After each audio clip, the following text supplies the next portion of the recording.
ஸ்ரீராமலிங்காய நமஹ.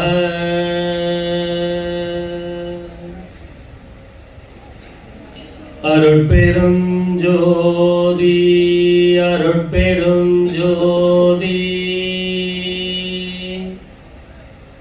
தனி பெரும் கருணை அருட்பெருஞ்சோதி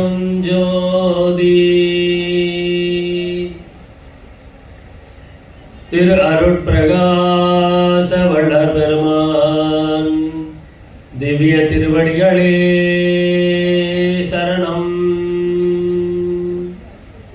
வள்ளல் மலரடி வாழ்க வாழ்க. எல்லா உயிர்களும் என்புற்று வாழ்க.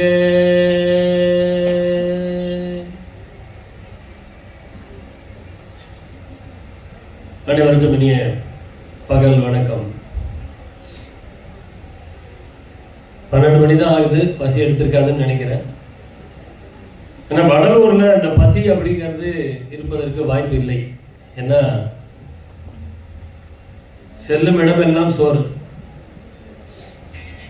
அந்த தைரியத்தில் தான் மத்தியானம் கூட நம்ம மேலே ஏறதுக்கு தயாரா இருக்கிறோம்.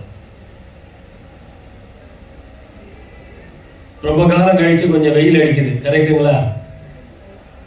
எல்லாரும் உட்கார முடியல, கஷ்டப்பட்டுட்டு தான் இருக்கிறீங்க. அந்த வெயில் சூடு தெரியாத அளவுக்கு இங்கே மேடையில் ஏதாவது பண்ணணும் இல்லையா? அவங்க பண்ணணும் இல்லை, பேசுகிறவங்க பண்ணணும். தலைப்பு விசாரம் செய்வதை பற்றி. விசாரம்னா என்னங்க? கொஞ்சம் எல்லாம் கலந்துக்கிட்டீங்கன்னா தூக்கம் வராது, பசி தெரியாது. விசாரம்னா என்ன? கலந்துரையாடல். சிறப்பு. வள்ளற் பெருமான் நம்மளை அதை பண்ண சொல்றாரு. 2 விஷயம் தான் வள்ளலார் நம்மளுக்கு வழிகாட்டி கொடுத்தார். 2 பண்ண சொன்னார். ஒன்று, வழிநடுகள் எல்லாம் பண்ணிட்டு இருக்கிறாங்க. பரோபகாரம், சாப்பாடு போடுங்க. பசி அப்படிங்கிற வார்த்தையே காதில் விழக்கூடாது. நம்ம உலகத்திலேயே பசிங்கிற வார்த்தை காதில் விழவே கூடாது. அது கிட்டத்தட்ட நம்ம சன்மார்க்க நண்பர்கள் சங்கங்கள் எல்லாம் அதை நிறைவேற்றிக்கிட்டு இருக்கிறாங்க. எந்த ஊரிலே சன்மார்க்க சங்கம் இருக்கின்றதோ அந்த ஊரில் பசி கிடையாது. கரெக்டுங்களா? கண்டிப்பா கிடையாது. சன்மார்க்க சங்கங்கள் தான் சோறு போட்டுட்டு இருந்தது. ஆனா இப்பொழுது சன்மார்க்கிகள் தனித்தனியாக அந்த அன்னபாலிப்பை நடத்தி கொண்டு வருகிறார்கள்.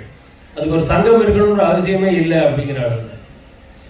அப்ப அந்த பரோபகாரம் என்கின்ற அந்த ஜீவகாருண்யத்தை உலக மக்கள் பலரும் கடைபிடித்து வருகின்றார்கள். அதனுடைய பெருமை எல்லாம் வள்ளற் பெருமானை சேரும். அடுத்தது அந்த சத்விச்சாரம். சத்தான பொருளை விசாரம் செய்ய வேண்டியது. அது ரொம்ப அழகா வள்ளற் பெருமான் பேருபதேசத்தில் செல்வார். இதுவரை இருந்தது போல் இனியும் மீட்காலம் கழித்துக் கொண்டிராதீர்கள் அப்படின்னு சொல்லிதான் அந்த பேருபதேசத்தை வள்ளற் பெருமான் தொடங்குவார். விசாரம் செய்து கொண்டிருங்கள். எதை பத்தி? நம்முடைய நிலை எப்படிப்பட்டது, நம்மை அதிர்ஷ்டிக்கின்ற தெய்வத்தினுடைய நிலை எப்படிப்பட்டது என்று விசாரம் செய்ய வேண்டும் அப்படின்னு சொல்லுவாங்க. அப்ப நம்முடைய நிலை எப்படிப்பட்டது, நம்மளை அதிர்ஷ்டிக்கின்ற தெய்வத்தின் நிலை எப்படிப்பட்டது என்பதை விசாரம் செய்ய வேண்டும். அப்படி விசாரம் பண்ணினா என்ன கிடைக்கும்? நமக்கு விளக்கம் கிடைக்கும். என்ன விளக்கம் கிடைக்கும்? இப்ப நம்முடைய நிலை எப்படிப்பட்டது அப்படின்னு விசாரிக்க ஆரம்பிச்சோம் அப்படின்னா அது நம்மளை எங்க கொண்டு போய் விடும் அப்படின்னா நம்மளுடைய ஆன்மாவை பற்றிய விசாரத்திலே கொண்டு போய் நிறுத்தும். ஏன்னா நம்ம யார், நான் யார் அப்படின்னு இந்த உலகத்திலேயே இதுவரை தெரிந்து கொண்டது வள்ளற் பெருமான் மாத்திரம்தான். நான் யார் என்று தெரிந்து கொண்டது வள்ளற் பெருமான் மாத்திரம்தான். சொல்லுவார், நான் ஆன்மா சிற்றணு வடிவினன் கோடி சூரிய பிரகாசம் உடையது அப்படின்பார். இதை தெரிந்து கொண்டதே வள்ளற் பெருமான் மாத்திரம்தான். ஆன்மாவை தெரிந்து கொள்ளாமல் ஆண்டவனை தெரிந்து கொள்ளவே இயலாது. அதனால இப்ப நம்ம இங்க ஜோதி தரிசனம் பார்க்கறதுக்கு வந்திருக்கோம். காலையில பார்த்திருப்பீங்க, 2 தரிசனம் முடிஞ்சிருச்சு. அங்கே நாம் பார்ப்பது என்ன? எதை பார்ப்பதற்காக வள்ளற் பெருமான் அந்த ஞான சபையை நிறுவினார்? இதை கொஞ்சம் கேள்வி கேட்கணும், விசாரம் பண்ணணும். விசாரம் அப்படிங்கிறது அவ்வளவுதான், கேள்வி. நமக்கெல்லாம் மெய்ஞானம் வேண்டும் அப்படின்னு, அறியாமை நீங்க வேண்டும் என்றால் மெய்ஞான விருப்பத்தில் ஏறி கேள்வி மீது ஏறி தெளிந்து இச்சை விடுதல் ஏறி அஞ்ஞானமற்ற படிநிலை ஏறி அப்படின்னு வள்ளல் பெருமான் பாடுவார். முதல்ல மெய்ஞான விருப்பத்தில் ஏறி வரணும். என்ன வாழ்க்கை, பிறந்திருக்கிறோம், வாழ்ந்திருக்கிறோம், இறந்து போறோம், அப்புறம் எதுக்கு இப்படிப்பட்ட ஒரு வாழ்க்கை நமக்கு கிடைத்திருக்கிறது?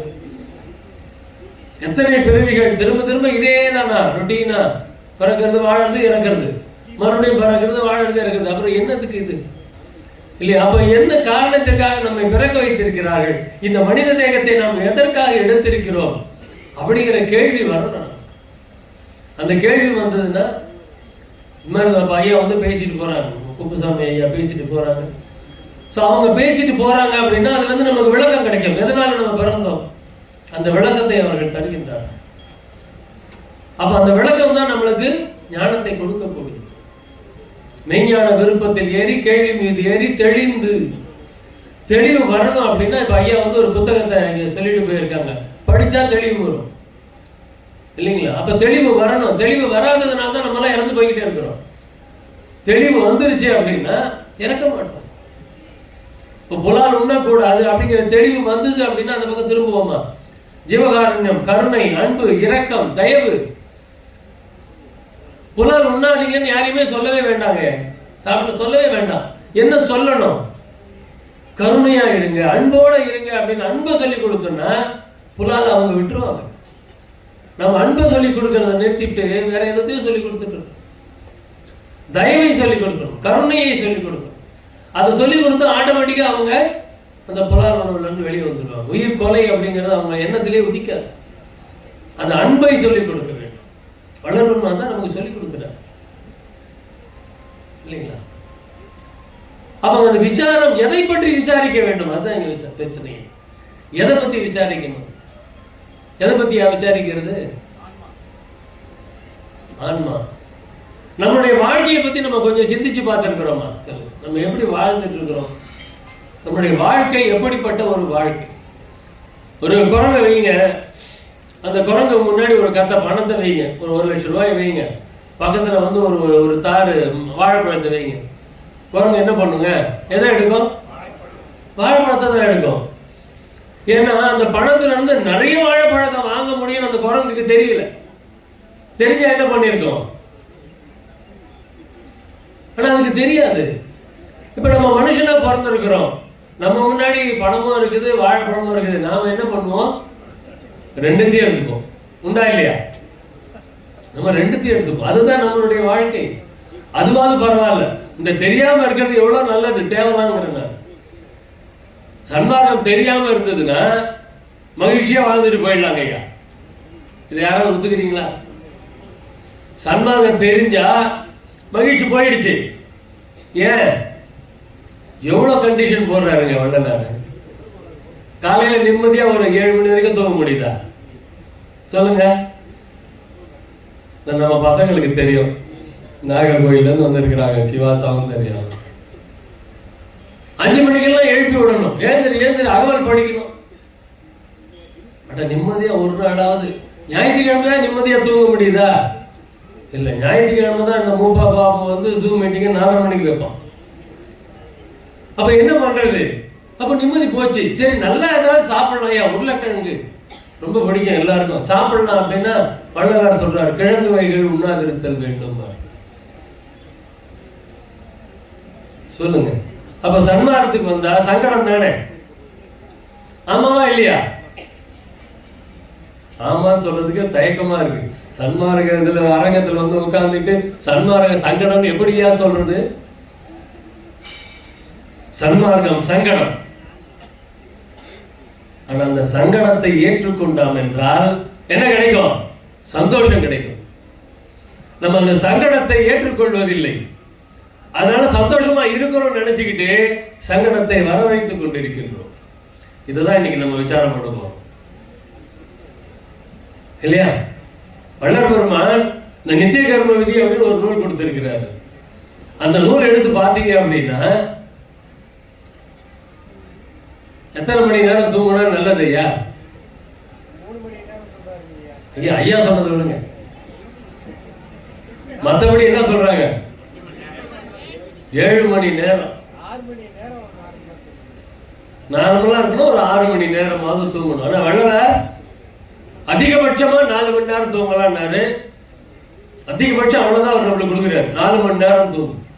இல்ல கொஞ்சம் சன்மார்க்கத்துல பயிற்சி பண்ணிட்டு இருக்கிறீங்க அப்படின்னா 3 மணி நேரம் தூங்கு.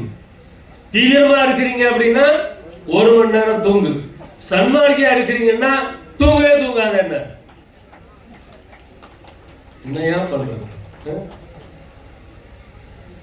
சங்கடம் தானே. ஆனால் அந்த சங்கடத்தை நாம் தாண்டினோம் என்றால், ஒருவன் 1 மணி நேரம் உறங்க பழகுவானே ஆனால் அவன் 1000 வருடம் ஜீவித்திருப்பான் அப்படின்னார். என்னன்னா இவர் 1 மணி நேரம் தான் தூங்க சொல்றாருன்னு விசாரணை பண்ணணும். அங்க கேள்வி வரணும், ஏன் இல்லையா? அப்ப அந்த சங்கடமான அந்த விஷயத்தை ஏற்றுக்கொண்டோம் என்றால் 1000 வருஷம் வாழலாம். 1000 வருஷம் வாழ்ந்து என்னங்க பண்றது? என்ன பண்றது 1000 வருஷம் வாழ்ந்து? சரி, இப்ப நம்ம எல்லாருக்கும் 1000 வருஷம் கேரண்டி கொடுத்துட்டேங்க, என்ன பண்ணுவீங்க அடுத்தது? அது எவ்வளவு பெரிய சங்கடம் தெரியுமா? என்ன எல்லாரும் 1000 வருஷம் வாழற அளவுக்கு வந்துட்டாங்கன்னா இல்ல. நம்ம குடும்பத்துல இப்ப எனக்கு மட்டும் மரணமில்லா பெருவாழ் கிடைச்சிருச்சியா, நான் சரி அது கூட வேணாம், நான் ஒரு 150 வருஷம் வாழறேன்னு வச்சுக்கோங்களேன். என் பசங்க அந்த மாதிரி வாழ்ந்திருக்கிறாங்களா? இல்ல. அவங்க பசங்க அப்ப அவர்களுடைய மரணத்தை எல்லாம் நான் சந்திக்க வேண்டும் இல்லையா? என் பேர பசங்க இல்ல பேரனுக்கு பேர பசங்க அவங்களுடைய மரணங்கள்லாம் வாழ்ந்துட்டு இருக்கோம், நான் மட்டும் வாழ்ந்துட்டு இருப்பேன். அப்ப நமக்கு நிம்மதி இருக்குமா? இருக்காது. அப்ப என்னங்க பண்றது? ஏன் உரைத்தேன் இரக்கத்தால் எடுத்துரைத்தேன், நான் அடையும் சுகத்தினை நீர்தான் அடைதல் குறித்தே வளர்பெருமான் சொல்றார். அப்ப அவங்களையும் நம்ம அதுக்கு தயார் பண்ணணும் இல்லையா? அந்த மாதிரி இங்க நம்மளை எல்லாரையும் தயார்படுத்துறதுக்கு தான் இப்படிப்பட்ட சத்சங்கங்களை நடத்தி கொண்டு இருக்கின்றார்கள் இந்த திருவண்ணாமலை பாபுசாத் ஐயா அவருடைய குழுவினர்கள். அவர்களுக்கு முதலில் என்னுடைய நன்றியையும் வணக்கத்தையும் தெரிவித்துக் கொள்கின்றேன்.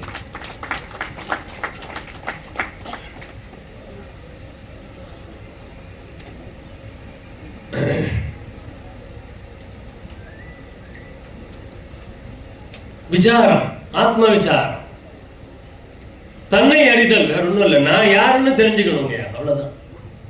நான் யாருன்னு எப்படி தெரிஞ்சுக்க முடியும்?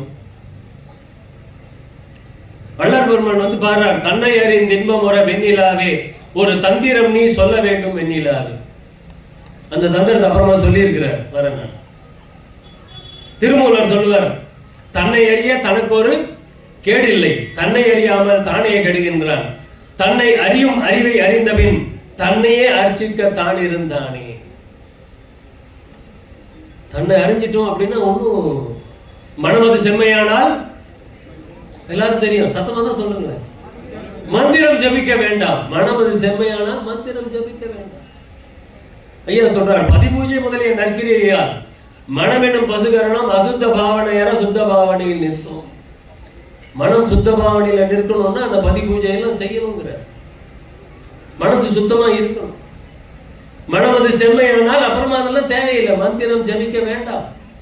நமக்கு மனம் செம்மையா இல்லை, அதனால்தான் மகாமந்திரத்தை சொல்லுங்க சொல்லுங்க சொல்லுங்கன்னு சொல்லிட்டே இருக்கிறோம் இல்லையா? மனம் செம்மையாயிடுச்சுன்னா அது தேவைப்படாது நமக்கு. ஞானிகள் எங்கும் உபாசிப்பார்கள். அவங்களுக்கு ஒரு கோயில் வேணும், விக்கிரகம் வேணும்னு அவசியமே கிடையாது. ஞானிகள் எங்கும் உபாசிப்பார்கள். நம்ம என்ன அந்த ஞானத்தை அடையல.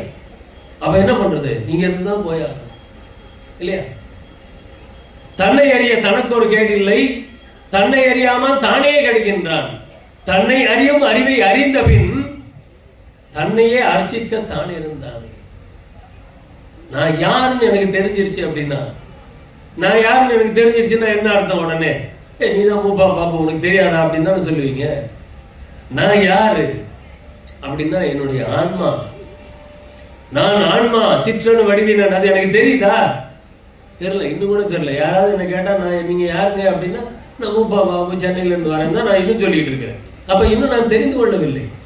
ஆன்ம விசாரத்தின் எல்லையை நான் இன்னும் கடக்கவில்லை.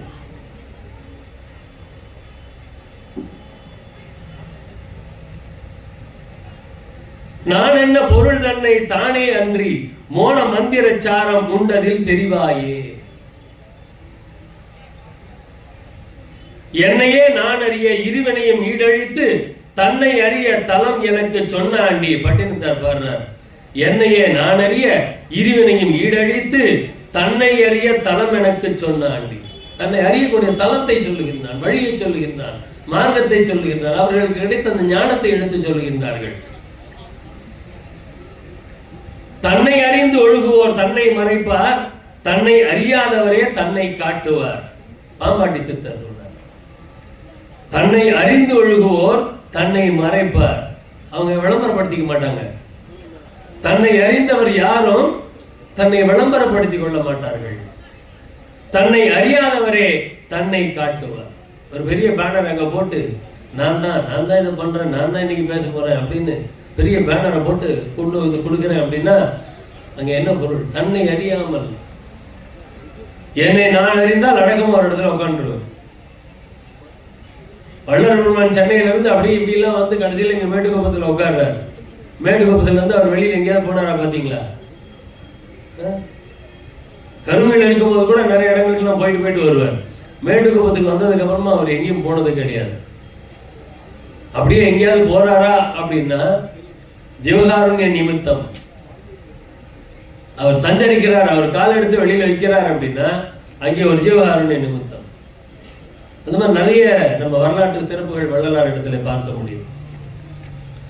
அப்ப அந்த தன்னை அறிய நான் யார் என்பதை அறிவதற்கு எதெல்லாங்க தடையா இருக்கு? தடை இருக்கா இல்லையா? முதல்ல நான் யார் என்று தெரிந்து கொள்வதற்கு என்னென்ன தடைகள் இருக்கின்றன? அதெல்லாம் நம்ம தடைன்னு நினைக்கிறது இல்லை. ஐயா ஒரு பாட்டு பாடுறாரு, காம உட்பகைவனும் என்னென்ன தடைகள்னு பட்டியல் போட்டு கொடுக்கிறார். காம உட்பகைவனும் கோபவன் கொடியனும் கடலோப முழு மூடனும் கடுமோக வீணனும் கொடுமதம் எனும் துட்ட கண்கட்ட ஆங்காரியும் ஏமமர மாச்சரிய விழலனும் கொலையென்று இயம்பு பாதகனுமாம் இவ்வெழுவரும். 7 திரை போட்டிருக்கிறாங்க இல்லையா? இதை அப்படியே அது கூட ஒப்பிட்டு வச்சுக்கலாம். இன்னைக்கெல்லாம் அந்த திரையெல்லாம் நீக்கிட்டு முழுசா நமக்கு அந்த பிரகாசத்தை நம்மளாம் பார்த்துட்டு வந்தோம். அப்ப இவையெல்லாம் அந்த ஆன்ம விசாரத்தை தடுத்து கொண்டு இருக்கின்றது. காம உட்பகைவனும் ஆசை, எதை பார்த்தாலும் ஆசை. இப்படி நடந்து போனா அதுக்கு கடையில என்னென்னமோ வைத்திருக்கிறான்னு எல்லாத்தையும் வாங்கிக்கலாமான்னு ஆசை. அந்த கோனைஸ்கார வண்டி ஒருத்தர் வந்து சொல்லியிருக்கிறார், 1 வயசு வாங்கினா 1 வயசு இலவசம். உடனே அங்கே ஒரு 10 பேர் அதிகமாக போறாங்க. ஆசை, 1 வாங்கினா 1 இலவசம்னா உடனே ஓடி போயிடுறோமா இல்லையா? ஆடி தள்ளுபடி, அதுனா ஆடி மாசத்துல என்ன துணி விலையெல்லாம் ஆட்டோமேட்டிக்கா குறைஞ்சு போயிடுதான் என்ன? அப்ப அங்க என்ன வந்தது? ஆடி மாசம் வந்தா என்ன ஆயிடுது? ஆடி தள்ளுபடின்னா ஒண்ணு இல்லை, ஒரு வாரம் முன்னாடி அவன் நிறைய வேலை செய்வான். கடைக்காரன் என்ன பண்ணுவான்? எல்லா ஸ்டிக்கரையும் எடுத்துட்டு வேற ரேட் ஒட்டிடுவான். அவ்வளவுதான், அவனுக்கு வேலை, ஒரு வாரம் வேலை. இந்த அட்வர்டைஸ்மெண்ட் கொடுத்துருவோம் 50% ஆடி தள்ளுபடினா நம்ம மொத்த பேரும் போய் 2 மாசம் சம்பளத்தை அந்த கடையில் கொடுத்துட்டு வந்துடுவோம். ஆசை வேற என்ன? சிந்திக்கிறது இல்லை. எப்படியா 50% தள்ளுபடி கொடுக்க முடியும் அப்படின்னு ஒரு சின்ன சிந்தனை வந்துச்சுன்னா அந்த கடைக்குள்ள நுழையவே மாட்டோம். சிந்திக்கிறது கிடையாது, விசாரம் பண்ணுவதே கிடையாது. ஆடி தள்ளுபடினா ஆடி போயிடணும் இல்லையா? அப்போ அந்த விளம்பரங்கள் அவனுடைய சுய லாபத்திற்காக விளம்பரம் செஞ்சு நம்மளை ஈர்த்து கொண்டு வரோம். எல்லாத்துக்கும் காரணம் என்ன? ஆசை. காம உட்பகை வேணும். ஆசை எங்க இருந்து வருது? எங்க இருந்து வருது? வெளியில இருந்துலாம் வருது இல்லை, உள்ள இருக்கு. நிறைய சேர்த்து வச்சிருக்கிறோம் ஆசை. அவன் வெளியில அப்படி அந்த பொறி பட்ட உடனே பத்திக்கிட்டே இருக்கிறோம். காம உட்பகை வேணும். கோப வெங்கொடியனும். கோபத்தை எப்படி சொல்றாரு பாருங்க, கோப வெங்கொடியனும். கொடியன். ஆனா நம்மெல்லாம் கோபப்பட்டா ரொம்ப ரொம்ப பெருமை. ஒரு கோபமா யாரையா திட்டிட்டு அவன் கர்வத்தோட நடப்பான் பாருங்க. நீங்க யாரையா சண்டை போட்டான் அப்படின்னா அவன் அடுத்தவன் வாயடிச்சு போயிருப்பான்.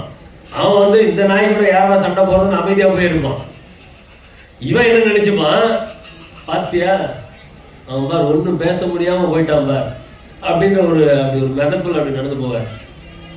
கோப வெங்கொடி என்னும்.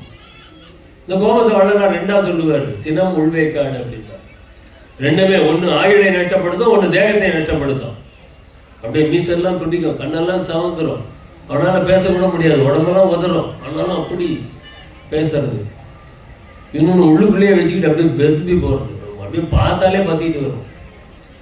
ரெண்டுமே நம்மளுக்கு நஷ்டத்தான் வரணும். அதனால கோப வெங்கொடி என்னும். கனலோப முழு மூடனும். கனலோப முழு மூடனும். மூடன்னா என்னங்க? மூடன்னா முட்டாள், வேற ஒன்றும் இல்லை. அறிவு இல்லாதவர்கள், அறிவு இல்லாதவர்கள் மூடர்கள். அந்த லோபத்தனம், லோபம்னா என்ன? தூக்கம் வந்துருச்சா? பசி வந்துருச்சா? லோபம்னா கஞ்சத்தனம். கஞ்சத்தனம் கஞ்சத்தனம் யார் பண்ணுவான்? முட்டாள் தான் பண்ணுவான் கஞ்சத்தனத்தை. புத்திசாலி என்ன பண்ணுவான்?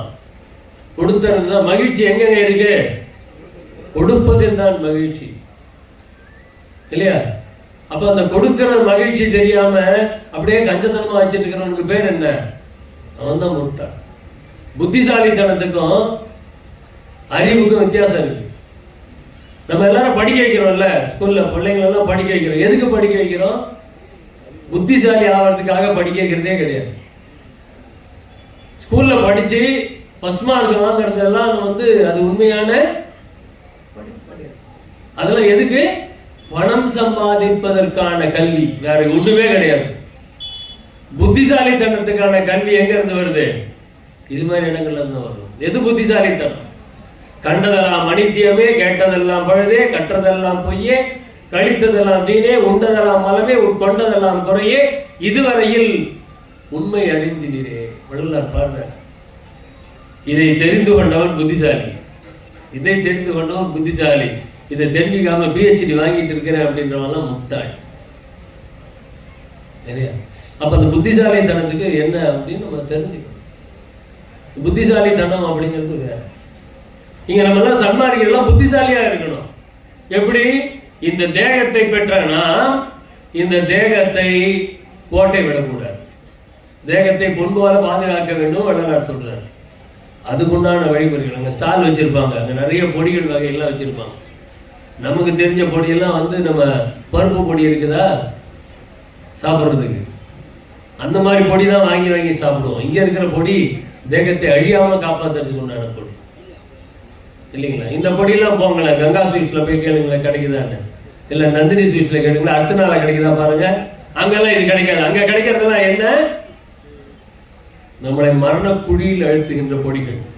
இங்கே கிடைக்கிற பொடியெல்லாம் அதுல இருந்து மீட் எடுக்கின்ற பொடிகள். இங்கெல்லாம் போக மாட்டோம். நம்ம இங்க 50 ரூபாய்க்கு 50 கிராம் கொடுப்பாங்க, அங்க போனீங்கன்னா 50 கிராம் 120 ரூபா. அதுதான் நம்மளுக்கு ரொம்ப பிடிக்குது. இதெல்லாம் தான் வள்ளலார் பட்டியல் போட்டு கொடுக்குறாரு. கடலோப முழு மூடணும். எதுக்கு செலவு பண்ணணுமோ அதுக்கு செலவு பண்ணி தான் ஆகணும், இல்லையா? கடுமோக வீணனும். அதனால மோகம்ங்கிறது என்ன? அந்த ஆசை, காமம் இருக்கு இல்லையா, அதனுடைய அல்டிமேட் அந்த மோகம். தன்வசப்படுத்துவதுதான் மோகம். எது மேலேயே ஆசைப்பட்டோம் அப்படின்னா அதை தன்வசப்படுத்த எழுவது மோகம். கடுமோக வீணனும். அந்த மோகம் இருந்ததுன்னா வீணா போயிடுவான், முடிஞ்சு போச்சு. இப்போ ஆல்மோஸ்ட் 90% மக்கள் வீணா போயிட்டு இருக்கிறாங்க. 10% ஒரு 2% தான் இப்போ வடலூர்ல வந்திருக்கு, இல்லையா? மக்கள் தொகையில் ஒரு 2% தான் வடலூருக்கு வராங்க. 90% வீணா போச்சு. காலையில் எழுந்த உடனே கடை எப்ப தரப்பான்னு இருக்கிற கும்பல் ஒன்று இருக்கு. காலையில் எழுந்த உடனே கடை எப்ப தரப்பான்னு, அது 90% ஆயிடுச்சு. இப்போ மீதி ஒரு 10% இருக்கு, அந்த கடையை தேடி போகாத சதவிகிதம். அதுல ஒரு 2% தான் தைப்பூசம் பழனிக்கு போகணும், வடலூர் போகணும் அப்படின்னு வரக்கூடிய சதவீதம் ஒரு 2% தான். மீதி 8% காலையில் எழுதுக்கும் போது ரிமோட்டோட எழுதுக்கிற சதவீதம். அப்ப அதுவும் அவ்வளவுதான். அப்ப இங்கே அந்த மோகம் அப்படிங்கிறது அதுதான். ஆசை ஆரம்பிக்குது. சைக்கிள் வாங்குற ஆசையில் ஆரம்பிச்சு ரூமுக்கு 2 டிவியும் ரூமுக்கு 2 ஃப்ரிட்ஜும் வாங்கி வைக்கிற அந்த மோகத்துல போய் முடியுது. கடுமோக வீணனும் கொடுமதம் எனும் துட்ட கண்கட்ட ஆங்காரியும். மதம் மதம் பிடிச்சதுன்னா அவ்வளவுதான், இல்லையா? அது யானைக்கு மதம் பிடிச்சாலும் சரி, மனுஷனுக்கு மதம் பிடிச்சாலும் சரி. யானைக்கு பிடிச்ச மதமாவது கொஞ்ச நேரத்தில் அடங்கி போகுது. மனுஷனுக்கு பிடிக்கிற மதம் பரம்பரையா வந்துகிட்டு இருக்குது. ஐயா, ஜாதி அப்படிங்கிற மதம் எப்படி வருது, இல்லையா? எங்க சொந்தக்காரங்க இருக்கிறாங்க, அவங்களுக்கு பத்திரிக்கை கொடுக்க போயிட்டு நான் பேர் மட்டும் எழுதி கொடுத்துட்டேன். அவர் பத்திரிக்கை வாங்கிட்டு திருப்பி கொடுத்துட்டாரு. என்ன அப்படின்னு கேட்டேன். என்ன மாமா அப்படின்னு கேட்டா, என்ன வெறும் பேர் போடுற, பின்னாடி முதல் யாருன்னு போடு. என்ன பண்றது, அப்படிதான் இருக்கிறாங்க. என் பையன் கல்யாணத்துக்கு போகும்போது இப்படி ஒரு சம்பவம் எனக்கு இருந்துச்சு. வெறும் பேரை போட்டேன்னு பத்திரிகை திருப்பி கொடுத்துட்டாங்க. ஐயா நீ வேணா ஜாதி முதல்ல விட்டுட்டு உட்காரு, எனக்கு நீ பேர் போட்டாதான் நான் வருவேன். அப்ப அந்த மதம் எப்படி ஆட்டி வைக்குது பாருங்க. கொடு மதம், அது பாருங்க, கொடு மதம் எனும் கண்கட்ட ஆங்காரியும். அவங்க எல்லாம் கண்ணு இருந்தும் குருடராய், காது இருந்தும் செவிடராய் அப்படிதான் வாழ்ந்துட்டு இருக்கிறாங்க. ஏம மறு மாச்சரிய விழலனும், மாச்சரிய விழலனும், அதெல்லாம் அவ்வளவுதான் போய்கிட்டே இருக்கும். கொலை என்று இயம்பு பாதகனுமா இவ்வெழுவரும், கொலைனா விளக்கம் சொல்ல வேண்டியது. இவ்வெழுவரும் இவர் குற்ற உறவான பெயர்களும் கொண்டு போய் நிறுத்துறார். அந்த 7 மட்டும் இல்ல, நம்ம ஆன்ம விசாரத்தை தடுக்கிறது இது மட்டும் இல்லை, இவர் குற்ற உறவான பெயர்களும். அப்படியே அதை அடுக்கிக்கிட்டே போலாம் வரிசையா. இன்னும் வள்ளுவர் நிறைய சொல்றாரு, இந்த ஆன்ம விசாரத்தை தடுப்பது என்ன, இந்த தடை நீங்கிருச்சு அப்படின்னா போதும். பேருபதேசம் சொல்வார், ஆன்ம அறிவை விளக்கமின்றி மூடி இருக்கின்ற அனந்த திரைகளில் முதல் திரையாகிய பச்சை திரை அப்படிம்பார். ஆன்ம அறிவை விளக்கமின்றி மூடி இருக்கின்ற அனந்த திரைகளில், அது முதல் திரை இல்லை, அது பேருபதேசத்துல ஒரு எப்படியாக இருக்கிறது என்று எடுத்துக்கொள்ளலாம். ஆனா ஆன்ம அறிவை விளக்கமின்றி மூடி இருக்கின்ற அனந்த திரைகள், அப்ப அந்த ஆன்ம அறிவை இதெல்லாம் மூடி இருக்குது. அப்ப அது ஒன்னொன்னா விளக்கணும். அது முதல் திரையை விளக்கிட்டு 2வது திரையை போயிட்டு அதை விளக்க முயற்சி பண்ணும்போது முதல் திரை மறுபடியும் வந்து சேருது, நான் போக மாட்டேன்னு வந்து நிக்குது. துன்ப வாழ்வினை சுகம் என மனனே. அப்ப இதுக்கெல்லாம் நம்ம எங்க போய் முட்டிக்கிறதுங்க, நம்ம மனசுகிட்ட பேசணும். நம்ம யாராவது மனசுகிட்ட பேசியிருக்கீங்களா? யாராவது அவங்க மனசுகிட்ட யாராவது பேசியிருக்கீங்களா? வள்ளல் பெருமான் மனசுகிட்ட பேசுவார். அந்த நெஞ்சத்துக்கிட்ட நம்ம பேசணும், அந்த நெஞ்சுக்கிட்ட நம்ம பேசணும். ஐயா அதுதான் ஆன்ம விசாரம். ஆன்மானா என்ன, அவ்வளவுதான், வேற ஒன்றும் இல்லை. உள்ளம், உள்ளம் தான் மனசு, எப்படி வேணாலும் எடுத்துக்கோங்க. அந்த ஆன்மா கிட்ட பேசணும். நம்ம பேசுறது கிடையாது. நம்ம இப்பெல்லாம் அடுத்தவங்கள்ட்டே பேசுறது கிடையாது. இங்க என்னமோ யாரும் இன்னும் துணியாம இருக்கீங்க. இல்லாட்டி எல்லாரும் தனியா யாரையாவது பார்த்தீங்கன்னா எப்படி இருப்பாங்க, பஸ்ல போங்க இல்ல ட்ரெயின்ல போங்க, எங்கயோட இருப்பாங்க, எல்லாரும் தலையும் ரொம்ப அடக்கத்தோட இருப்பாங்க. எல்லாரும் யாருக்கிட்டையும் ஆணவமே இருக்காது. எல்லாரும் குனிஞ்ச தலை நிமிராம இருப்பாங்க. என்ன பண்ணிட்டு இருப்பாங்க, அவ்வளவுதான். அந்த குனிஞ்ச தலை தான். பக்கத்துல எவன் உட்காருறான், அவன் எந்த ஸ்டாப்பிங்ல ஏறினா எந்த ஸ்டாப்பிங்ல இறங்குறான் எதுவுமே தெரியாது. அவன் சொந்தக்காரனே வந்து உட்காரலாம், அவனுக்கு இவனை தெரியாது, இவனுக்கு அவனை தெரியாது. அவன் பாரும்போதே ஏறணும், அது ஏறும்போது போன் உள்ள இருக்கும், ஏறணும்னா போனை கையில் எடுத்துருவான், உட்காந்துருவான், முடிஞ்சு போச்சு. அவன் இறங்குற ஸ்டாப்பிங் வரும்போது மறுபடியும் எடுத்து உள்ள வச்சுட்டு இறங்கி போவான். அப்படிதான் உட்காந்துட்டு இருக்கிறோம் நம்ம, இல்லையா? துன்ப வாழ்வினே சுகமென மனனே. நம்ம இந்த மனசுகிட்ட பேசுறதே கிடையாது. அந்த மனசை கொஞ்சம் தட்டி தயார் பண்ணணும், இல்லையா? அதை தூங்கிட்டு இருக்குது, அதை நம்ம அப்படி தட்டி எழுப்பணும். நாம இல்லை, நம்ம அது கூட சேர்ந்து நம்மளும் சேர்ந்து தூங்கிட்டே இருக்கோம். மனசை தனியா பார்க்கறதே கிடையாது, பிரிச்சு பார்க்கறதே கிடையாது. துன்ப வாழ்வினை சுகமென மனனே சூழ்ந்து மாயையுள் ஆழ்ந்து நிற்கின்றாய் சொல்ற. மனசு மாயைக்குள்ளார போய் உட்கார்ந்துருச்சான். துன்ப வாழ்வினை சுகமென மனனே சூழ்ந்து மாயையுள் ஆழ்ந்து நிற்கின்றாய். வளரார் பாருங்க, வாழ்க்கை நமக்கு ரொம்ப இன்பமா துன்பமா? ஐயா இன்பம்னு சொல்றவங்க எல்லாம் கை தூக்குங்க, ரொம்ப மகிழ்ச்சி. ஆனாலும் எல்லாரும் கை தூக்கல, பார்த்தீங்களா? அப்ப வாழ்க்கையில துன்பம், ஏன் துன்பம் இருக்கு? ஏன் என் வாழ்க்கையில துன்பம் இருக்கு? சரி, இன்பமா தூக்கினவங்க யாராவது ஒருத்தர் ஏன் இன்பமா இருக்கீங்கன்னு ஒரு வார்த்தை சொல்ல முடியுமா? யாராவது ஒருத்தர் கை தூக்குனீங்கல்ல? இல்ல பரீட்சை வைக்கிற மார்க் போடுறதுக்கு, அதெல்லாம் ஒண்ணு இல்லை, தைரியமா சொல்லுங்க. ஐயாவால வள்ளல் பெருமானால இன்பமா இருக்கிறார், ரொம்ப சந்தோஷம், கை தட்டு, இல்லையா? வள்ளல் பெருமான பிடிச்சா சன்மார்க்கத்தில் வந்தா இன்பம் மட்டும்தான். ஐயா சன்மார்க்கத்துல கசப்பு கூட கிடையாது, தெரியுமா? சன்மார்க்க ஆகாரத்துல கசப்பு கூட கிடையாது. பாவக்காயை சாப்பிடாதீங்கிற வள்ளலர். நம்ம எல்லாரும் பாவக்காய் சுகர் வந்துச்சுன்னா உடனே பாவக்காயை சேர்த்து வள்ளி வாயில போட்டுக்கிறோம். சுகர் வந்துருச்சுனாலே நம்ம சன்மார்க்கத்தில் இல்லைன்னு தான் அர்த்தம். கரெக்டா? சன்மார்க்கத்தில் இருந்தா பின்னியே வராது. அப்படியே வந்தாலும் ஊழ்வினை பயன் ஒன்று இருக்கு இல்லையா, அதனால எட்டி தான் பார்க்கும். அது எட்டி பார்க்கும்போதே கிள்ளி போட்டுருணும். அது எட்டி பார்த்தோன்னா டாக்டர்கிட்ட போயிட்டோன்னு வச்சுக்கோங்க, முடிஞ்சு கதை. அவர் பைக்ல இருந்து கார் வாங்கி வாடகை வீட்டுல இருந்து சொந்த வீட்டுக்கு போற வரைக்கும் நம்மளுக்கு மாத்திரை கொடுத்துட்டே இருப்பார். நாம வீட்டுல இருந்து வீடை வித்துட்டு வாடகை வீட்டுக்கு வந்துடுவோம், அவர் வாடகை வீட்டுல இருந்து சொந்த வீட்டுக்கு போயிடுவார் இல்லையா. அப்ப எங்க போகணும்? சுகர் வந்துருச்சுன்னா எங்க போவீங்க? இந்த ஸ்டாலுக்கு வாங்க, சுகர் போயிடும் இல்லையா. அதை விட்டுட்டு நம்ம போயிட்டு வரும். அதான் சொல்றாரு, துன்ப வாழ்வினை சுகவன மனனே சூழ்ந்து மாயையுள் ஆழ்ந்து நிற்கின்றாய். அந்த மொபைல் அப்படிப்பட்ட ஒரு மாயையை, அது கொஞ்சம் ஒழுங்கா பயன்படுத்தலன்னு வச்சுக்கோங்களேன், அது நம்மளை உள்ள இழுத்துரும். அது நம்மளை உள்ள இழுத்துரும். நான் நிறைய பேருக்கு சொல்லுவேன், அந்த நோட்டிபிகேஷன் ஒன்று இருக்கு இல்லையா, அதுக்கு சவுண்டே வைக்காதீங்க.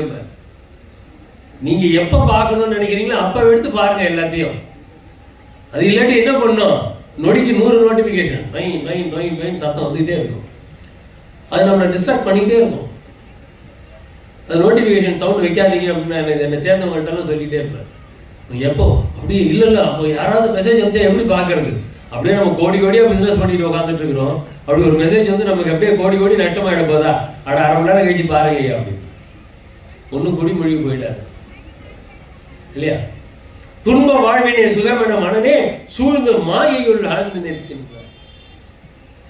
ஏன் மாயைக்குள்ள உட்கார்ந்துட்டு இருக்கிறோம்? வெல்லுகின்றனர்,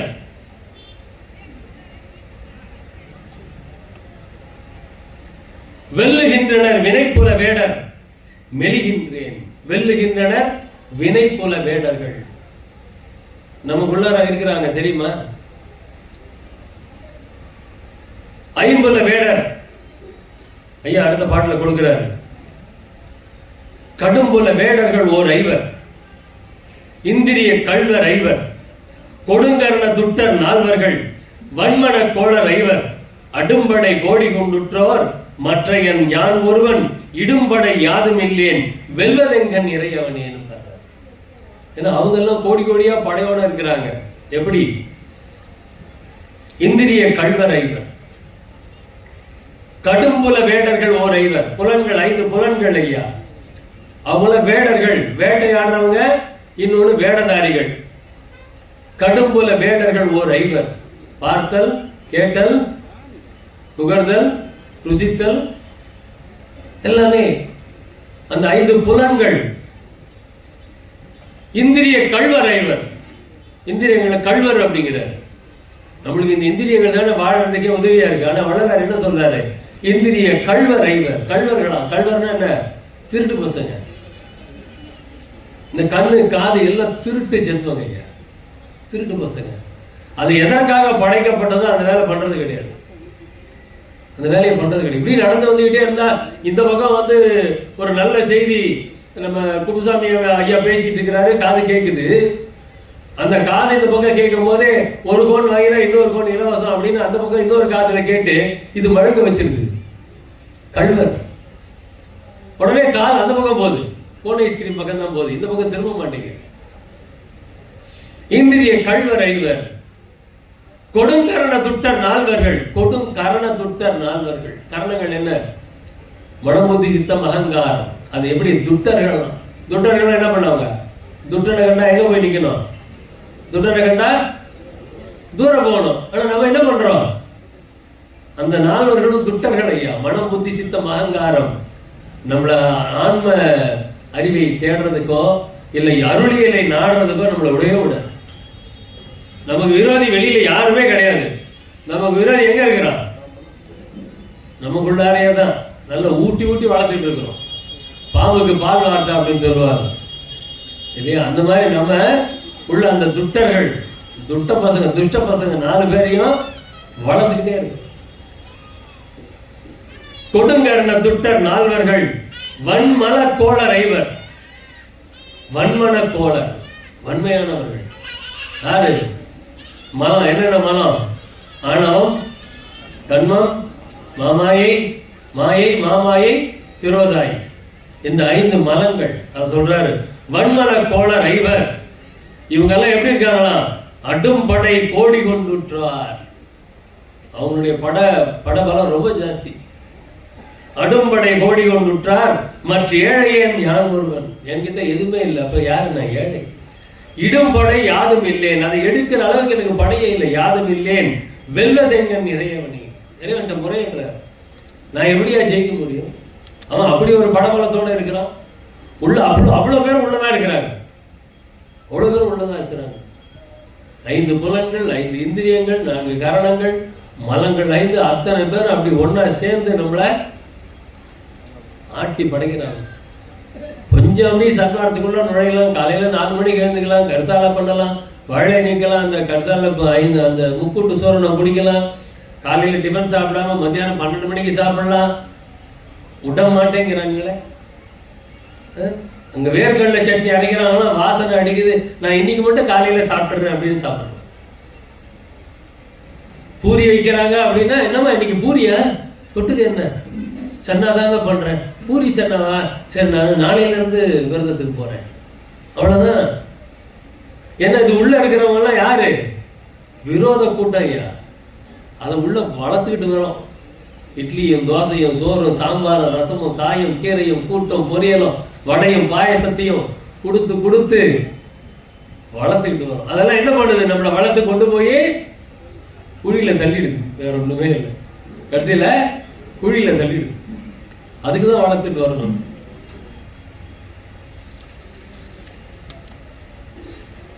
ஐயா எவ்வளவு நேரம் ஐயா?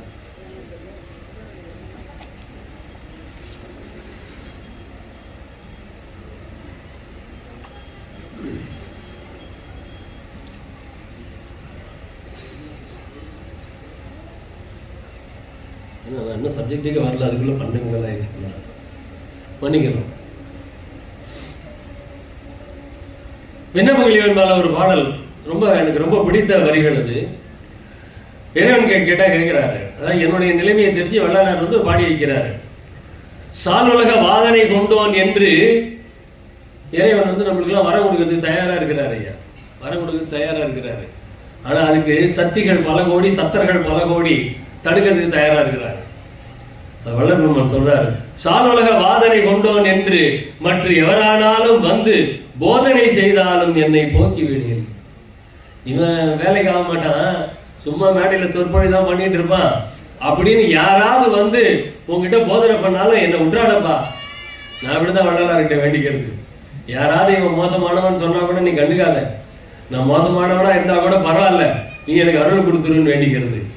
சாலுலக வாதனை கொண்டோன் என்று மற்ற எவரானாலும் வந்து போதனை செய்தாலும் என்னை போக்கி விடேன், நீ தயவு சூழ்ந்துடுக. அவ்வளவு அதை சொல்றது, நீ தான் தயவே வரிவானா, சரி நீ தயவு சூழ்ந்துடுக, என்னையும் நீ தொண்டருடன் சேர்த்தருள். அவங்களோட சேர்த்து விட்டுறியா, நான் தப்பு பண்ணாம இருப்பேன். நம்ம தப்பு பண்ணக்கூடாதுன்னா எங்க இருக்கணும், சன்மார்க்க சாதுக்களோடையே பயணம் பண்ணணும். அப்படி இல்லாம இப்படி வந்துட்டோம்னு வச்சுக்கோங்களேன், அரசியல் பேசுறது, சினிமா பேசுறது அப்படின்னு அப்படியே போயிடும். நீ தயவு சூழ்ந்திடுக, என்னையும் நின் தொண்டருடன் சேர்த்தருள்க, வாழ்ந்திடுக நின் தாழ்மலர். சரியா? இது நம்மளால ஆகுமா? இப்ப வள்ளலாரை நான் வணங்கணும் அப்படின்னா அது நம்மளால ஆகுமா? யார் நினைச்சா ஆகும்யா? ஐயா பாடுறாரு பாருங்க, சீர் சான்ற வேத செழும் பொருளே, சீர்சொருவ பெயர் சான்ற உண்மை பிரம்மமே, நேர் சான்றோர் நாடும் பரசிவமே. அப்படி கொண்டு போயிட்டாரு.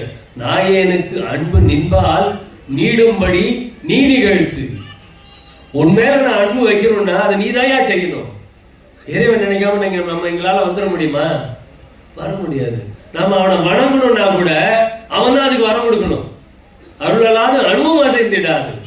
அதான் நம்ம விண்ணப்பம் முதல்ல எப்படி இருக்கணும், உன்னை வணங்குற மாதிரி தயவு செஞ்சு என்னை ஆக்கியிருக்கான், நான் தினமும் எழுந்து ஒன்னையே தொழ வேண்டும். அங்கதான் சொல்றாரு, அன்பு நாயேனுக்கு அன்பு நின்பால் நீடும்படி நீ நிகழ்த்து. உண்மையில அன்பு வைக்கிற மாதிரி நீ பண்ணு. என்னால பண்ண முடியாது, என்னால எப்பயுமே வள்ளலார் நினைச்சிட்டு இருக்க முடியுமா? முடியாது. தயவு செஞ்சு என்னை எப்பயுமே உன்னை நான் நினைச்சிட்டு இருக்கிற மாதிரி நீ பண்ணுயா. உன்னை மறந்திடுவேனோ, மறந்தால் உயிர் விடுவேன் இல்லையா? அப்படி இருக்கும். இப்பாரில் என் பிழைகள் எல்லாம் பொறுத்து அருள் என் அப்பா நின் தாட்கே அடைக்கலம் கான். இப்பாரில் நான் நினது தானீழல் நன்னு முட்டும் நின் அடியர் பாணினது சீர் கேட்கப்பன். உன்னுடைய அடியாருடைய அந்த சீரை கேட்க பண்ணு அப்படிங்கிறார். இல்லைன்னா நம்ம எல்லாத்தையும் மறந்துட்டு வந்துட்டே இருக்கும். இந்த விசாரம் அப்படிங்கிறது என்ன? நம்ம என்ன நிலையில இருக்கிறோன்றதை விசாரிக்கணும், வேற ஒண்ணுமே இல்லை. நம்மளுடைய உண்மையான நிலை என்ன? சன்மார்க்கத்தில் என்னுடைய நிலை என்ன அப்படின்னு விசாரிக்கணும். அது எப்படியா விசாரிக்கிறது? எந்த வகை செய்திடில் கருணை எந்தாய் நீதான் இறங்குவையோ அந்த வகையை நான் அறியேன் அறிவிப்பாரும் எனக்கு இல்லை. நமக்கு பரவாயில்லைங்க, வள்ளலாரோட நம்மளாம் புண்ணியம் பண்ணவங்க தெரியுமா உங்களுக்கு? வள்ளலாரை விட நம்ம அதிகமா புண்ணியம் பண்ணி இருக்கிறோம். ஏன்னா வள்ளலாருக்கு அறிவிப்பாரே இல்லாம இருந்தார். எந்த வகை செய்திடில் கருணை எந்தாய் நீதான் இறங்குவையோ அந்த வகையை நான் அறியேன் அறிவிப்பாரும் எனக்கு இல்லை. நாம இந்த பாட்டை பாடலாமா? நமக்கு வள்ளலார் எல்லாத்தையும் அறிவிச்சுட்டார். அதனால நான் சொல்லுவேன், வள்ளலாரோட நான் புண்ணியம் பண்ணேன். அவர் பாவம் எல்லாத்தையும் தேடி கண்டுபிடிச்சு கஷ்டப்பட்டு அந்த நிலையில ஏறி போறாரு. எனக்கு அந்த கஷ்டமே கொடுக்கல வள்ளலார். இந்தாடா இதையெல்லாம் பண்ணு அப்படி எடுத்து அப்படி ஓபன் பண்ணி தூக்கி போட்டார். அப்போ வள்ளலாரோட நம்ம எல்லாரும் புண்ணியம் பண்ணவங்க தானே. வள்ளலார் 1823 பிறநாடி பிறந்தவங்க எல்லாம் வள்ளலாரை விட புண்ணிய ஆத்மாக்கள், வள்ளலாரை விட புண்ணிய ஆத்மாக்கள். ஆனாலும் நம்ம அந்த நிலையை அடையல. ஏன் அடையல? கடைபிடிக்க மாட்டேங்கிறோம் ஐயா. கற்க கசடர கற்றவை கற்றபின் நிற்க. எதை கண்டு கற்றோமோ அதன்படி நிற்க வேண்டும். நின்றா அத்தனை வள்ளலார் உருவாயிருப்பாங்க இத்தனை காலத்துல. நம்ம நிக்க மாட்டேங்கிறோமே. படிக்கிறதுக்கு நல்லா இருக்கு, ஆசையா தான் இருக்குது, ஃபாலோ பண்ணணும்னு. ஆனா ஜான் ஏறுனா அடி கணக்குல சறுக்குது இல்லையா? எந்த வகை செய்தியில் கருணை எந்தாய் நீதான் இறங்குவையோ அந்த வகையை நான் அறியேன் அறிவிப்பாரும் எனக்கு இல்லை. இந்த வகையின் கையோ நான் இருந்தால் பின்னர் என் செய்வேன். வழி கொடுக்கிறார் பாருங்க. இதெல்லாம் தெரியும். கடைசி வரிதான் இதுக்கு உண்டான விளக்கம், பதில். எந்த வகை செய்தியில் கருணை எந்தாய் நீதான் இறங்குவையோ அப்படின்னு கேள்வி கேட்டுட்டு எதுவுமே தெரியாத மாதிரி சொல்லிட்டு கடைசி வரியில பதில் கொடுக்கிறாரு. பந்த வகை அற்றவர் உளத்தே நடிக்கும் உண்மை பரம்பொருளே. பந்த வகை அற்றவர் உளத்தே நடிக்கும் உண்மை பரம்பொருளே அப்படின்னு என்ன அர்த்தம்? பந்த வகை அற்றவர் உளத்தே, பற்றற்றான் பற்றினையே பற்றியிடல் வேண்டும் அது பற்றற்றால் அன்றி பலியாதால். பற்றை அறுக்க வேண்டும். பற்றுகள் அனைத்தையும் பற்றற விட்டு அருளம்பல பற்றே பற்றுமினோ பெற்றும் இரவீரே. அது கேள்வி அப்படி முதல் வரியில கேள்வி கேட்பாரு, பின்னாடி பதில் கொடுத்துட்டாரு. பந்தவை அற்றவர் உள்ளத்தே நடிக்கும் உண்மை பரம்பொருளே. யார் அந்த பந்தத்தை அறுத்து வாழ்கின்றார்களோ அவர்களுடைய உள்ளத்திலே பரம்பொருள் குடியிருப்பான் அப்படின்னு முடிக்கிறார் அந்த பாட்டை. பந்தவை அற்றவர் உள்ளத்தே நடிக்கும் உண்மை பரம்பொருளே. ஆனா நம்மளை எப்படி வாழ்ந்து நிற்கிறோம்? இருளையே ஒளி என மதித்திருந்தேன், இச்சையே பெரு இச்சை என்று அலைந்தேன், தூங்குகின்றதே சுகமென அறிந்தேன், சோரதே பெரும் பேர் என்று உணர்ந்தேன், ஏங்குகின்றதே தொழில் என பிடித்தேன். நம்ம இப்படிதான் வாழ்ந்துட்டு இருக்கிறோம் இல்லையா? ஏறுகின்றோம் என மதித்தே இறங்குகின்ற கடையே. இப்ப நான் அப்படியே ரொம்ப பெரிய நிலைக்கு ஏற்றதான் நினைச்சிட்டு இருக்கு. ஆனா எங்க இருக்கிறேன்? 3 படி ஏறி இப்ப வந்திருக்கிறேன், அவ்வளவுதான். 1 மணிக்கு என்னை இறக்கிடுவாங்க, உண்டா இல்லையா? அவங்க அந்த படியில இருந்து அவங்க இறக்குவாங்க, அதுக்கும் கீழே 4 படி இறங்கி நான் போயிடுவேன், அவ்வளவுதான். நம்ம வாழ்க்கையில அப்படிதான் வச்சிட்டு இருக்கிறோம். தூங்குகின்றதே சுகமென அறிந்தேன், சோரதே பெரும் பேரென உணர்ந்தேன், இயங்குகின்றதே தொழில் என பிடித்தேன். வள்ளலார் மிஷன் மாதிரி நம்ம சங்கத்தை எப்படியா ஆக்குறது? ஏக்கம். இயங்குகின்றதே தொழில் என பிடித்தேன் இல்லையா? அவங்க அவ்வளவு பேர் சேர்ந்து உழைக்கிறாங்க, அது வளர்ந்துக்கிட்டே வருது. 4 பேர் வளர்க்குறாங்க, அது 400 பேர் ஆகுது. இங்க நான் மட்டும் வளரணும்னு நினைச்சுக்கிட்டு இருந்தேன்னா எங்க இருந்து வளருது அது இல்லையா? அது பொதுநலம்.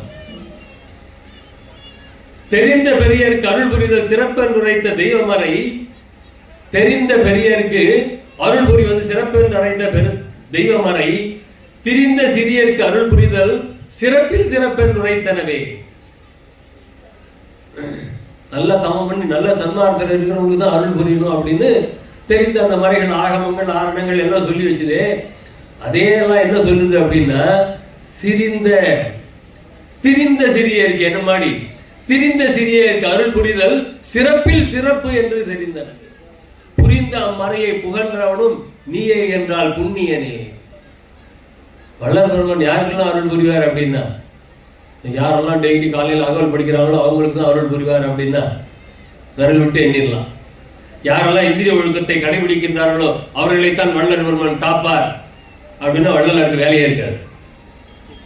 ஏன்னா இந்திரிய ஒழுக்கத்தின் கரண ஒழுக்கத்தையும் நம்ம படிச்சுட்டு தான் இருக்கிறோம், கடைபிடிக்கிறது இல்லை. என்ன சேர்த்து தான் சொல்லிட்டு இருக்கிறேன் இல்லையா? அப்ப இங்கே பிரிந்த சிறியர் கருள் புரிதல் சிறப்பில் சிறப்பென்று உரைத்தனையே, புரிந்த மறையை புகன்றவனும் நீயே என்றால் புண்ணியனே, விரிந்த மனத்து சிறியனுக்கு இறங்கி அருளல் வேண்டாமோ. இப்படிதாங்க விசாரம் பண்ணிக்கிட்டே இருக்கணும். இறைவனை நோக்கி அவர் பண்றாரு பாருங்க விசாரம். அந்த மனசை நம்ம அந்த கவலைக்கையில சொல்ல பிரிச்சு மேயறதும்பாங்க. வள்ளல் பெருமான் அவருடைய மனசை அப்படி பிரிச்சு மேய்ஞ்சி அப்படி ஒண்ணு இல்லாம ஆக்கிடுவார். மனமெனும் ஓர் பெய்குரங்கு மடைப்பயலே, அப்படியே ஒண்ணுன்னா சொல்லிட்டே வருவார். பன்முகம் சேர் மனமெனும் ஓர் பரியாச பயலே, விரிந்த மனமெனும் சிறிய விளையாட்டு பயலே, பாய்மனம் என்று உரைத்திடும் ஓர் பராய் முரட்டு பயலே. இதெல்லாத்தையும் சொல்லிவிட்டு உன்னை என்ன பண்ணுவேன், நான் ஓடி போயிருக்கிறார், என் கண்ணெதிர்க்கே நிற்காத, நின்னா சிவன் அருள் வாளால் உன்னை வெட்டுவன், வெட்டி சாச்சிருவேன், என்கிட்ட நிற்காதேங்கிறார். அந்த மனசுகிட்ட சொல்றாரு ஐயா, மனசுகிட்ட சொல்றாரு.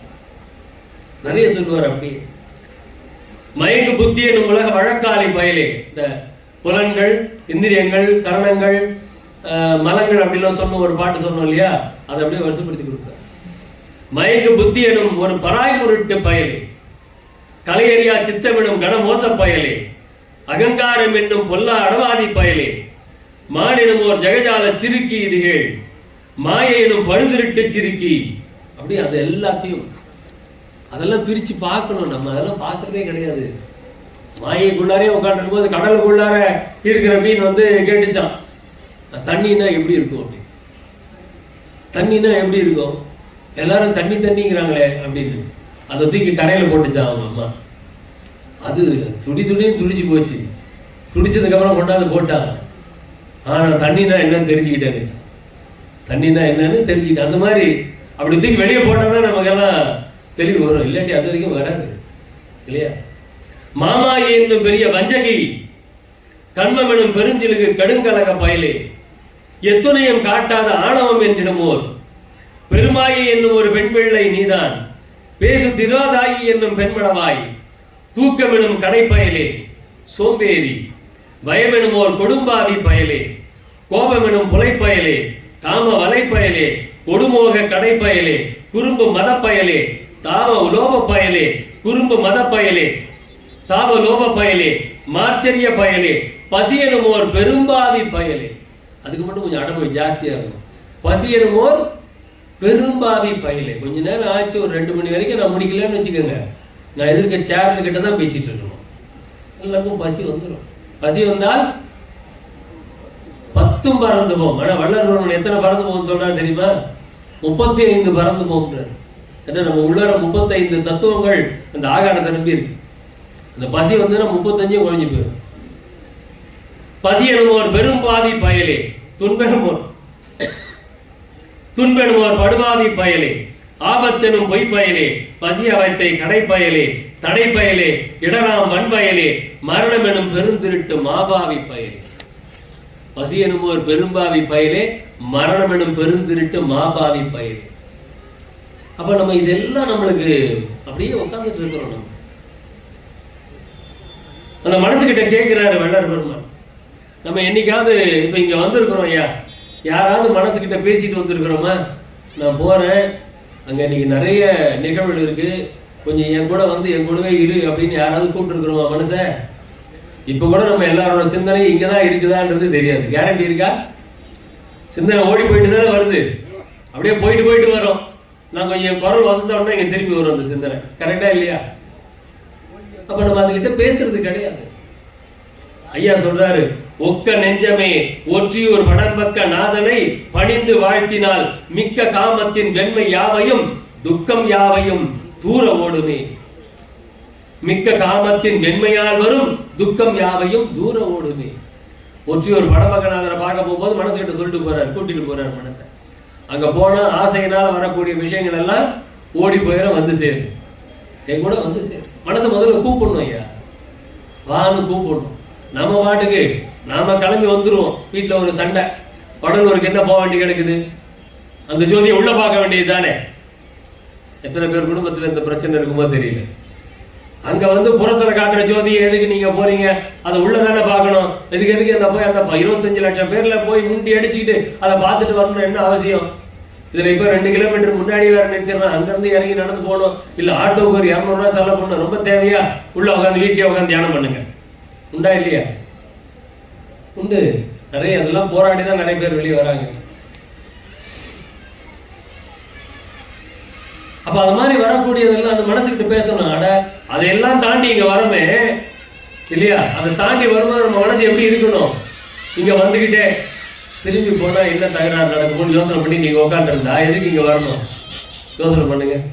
இங்க வந்தாச்சு இல்ல, அதெல்லாம் அப்படியே செருப்பை கழட்டி வைக்கிற மாதிரி கழட்டி வைங்க. நிறைய பேர் சொல்லுவாங்க, ஆஃபீஸ்லலாம் நாங்கள் ட்ரைனிங் டிபார்ட்மெண்ட் வேலை பண்ணும்போது நான் கொடுக்குற ஒரே அட்வைஸ் இதுதான்.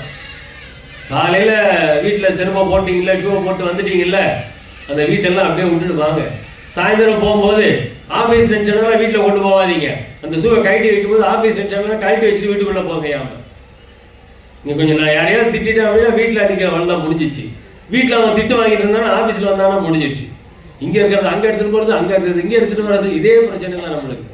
எதை எங்கெங்கே வைக்கணுமோ அதாவது அங்கங்கே வச்சுட்டு வந்தோம்னா எங்கேயுமே சிரமம் இல்லாமல் நல்லா பயணிக்கலாம் இல்லையா? அது முதல்ல நம்ம தெரிஞ்சுக்கணும். ஆட்டுகின்ற நீ அறிந்திலை போலும் ஐவர் பக்கம் நான் ஆடுகின்றதனை.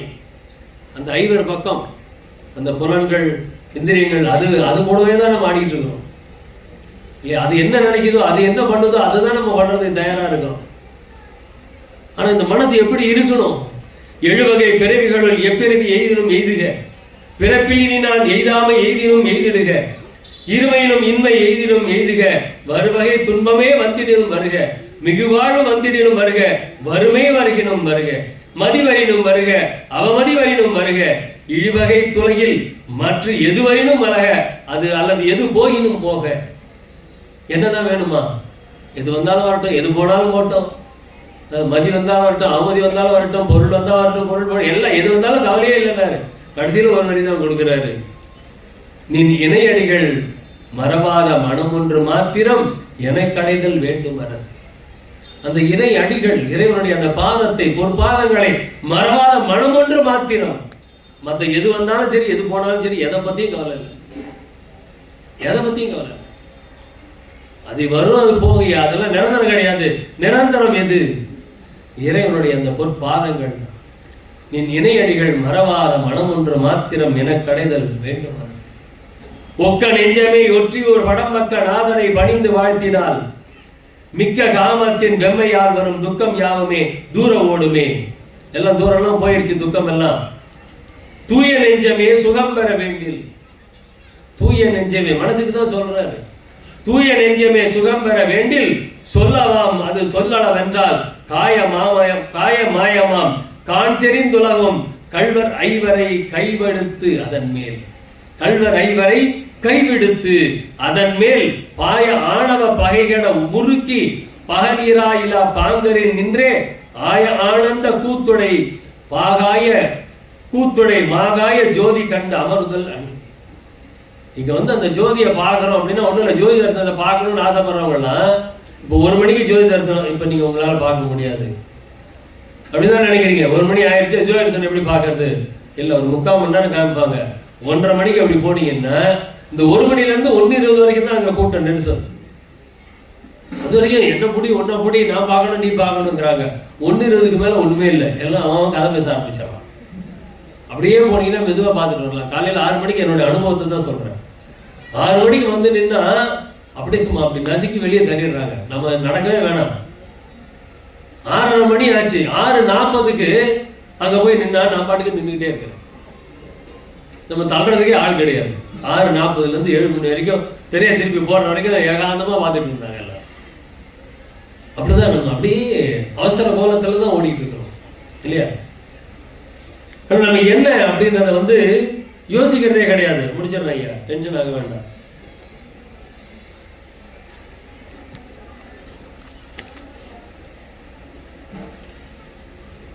வஞ்சத்தில் ஓடுகின்றாய் மீளாமல் உன் இச்சையின் வழியே ஆடுகின்றாய். எதுங்க? நம்ம மனசு. வஞ்சத்தில் ஓடுகின்றாய், மீளாமல் உன் இச்சையின் வழியே ஆடுகின்றாய். நீடுலகை சூழ்கின்றாய், வேறொன்றில் சுற்றுகின்றாய், மற்றொன்றில் வீழ்கின்றாய். மனசு எப்படிலாம் போகுதுன்றதை அப்படியே படம் பிடிச்சு காமிச்சிருப்பாரு. பண்டரியில் என்னை வலதழிக்க போகின்றாய். அது போறது மட்டும் இல்ல, நிறைய பாடல்கள் பாடுவாரு. நீ வீணா போ, எனக்கு அதை பத்தி கவலை இல்லை, என்ன உங்ககிட்ட இழுக்காதே பாரு. மனசுகிட்ட நீ வீணா போ, அதை பத்தி எனக்கு கவலை இல்லை, என்ன உங்ககிட்ட இழுக்காத அப்படிம்பார். இதுதான் விசாரம் இல்லையா? பொன்னாசை வைத்திழந்து வீணே வயிறெறிந்து மண்ணுலகில் எத்தனை பேர் நின்கண் எதிர் நின்றார். இது கூட நம்மளுக்கு அவ்வளவு புரியாது. வெச்சென்ற மண்ணாசை கொண்டனை நீ மண்ணாசை மன்னரெல்லாம் மண்ணால் அழிந்து மடிந்ததை நீ கண்டிலையே. மண்ணாசை பக்கத்துக்காரன் வெளிநாட்டில் இருக்கிறான் அப்படின்னா நம்ம வீடு கட்டும் போது என்ன பண்ணுவோமா, அப்படி ஒரு ஜான் தள்ளி போட்டுருது. இந்த வயல்வெளியில கிராமத்துலலாம் நீங்க பாத்தீங்கன்னா தெரியும், வரப்பு முதல்ல ஒரு 3 அடிக்கு இருக்கும். வரப்பு 3 அடி வரப்பு வச்சிருப்பாங்க. ஒரு 5 வருஷம் போய் பாருங்க, வரப்பு வந்து 1.5 அடி 2 அடிக்கு 1 அடிக்கு வந்துருது. இந்த பக்கம் 1 அடிக்காரன் உழும்போது கொஞ்சம் கொஞ்சம் அந்த வரப்பு சேர்த்து உழுதுருவான். இந்த பக்கம் இருக்கிறவன் உழும்போது வரப்பு சேர்த்து உழுதுருவான். வரப்பு கம்மியாயிடும். அதை யார் கேட்க போறா அப்படின்னு. அவன் உழுதானேன் இவன் உழுதானேன் அவன் விழ வரப்பு சேர்ந்துதாயிடும். அது நான் விவசாயத்துலையும் இப்பதான் அந்த கண்கொள்ளா காட்சியெல்லாம் பார்த்துருக்கேன். மண்ணாசை, அந்த மண்ணாசை கொண்ட மன்னர் எல்லாம் மண்ணுக்குள்ள போறது நமக்கு தெரியறது இல்லையே, இல்லையா?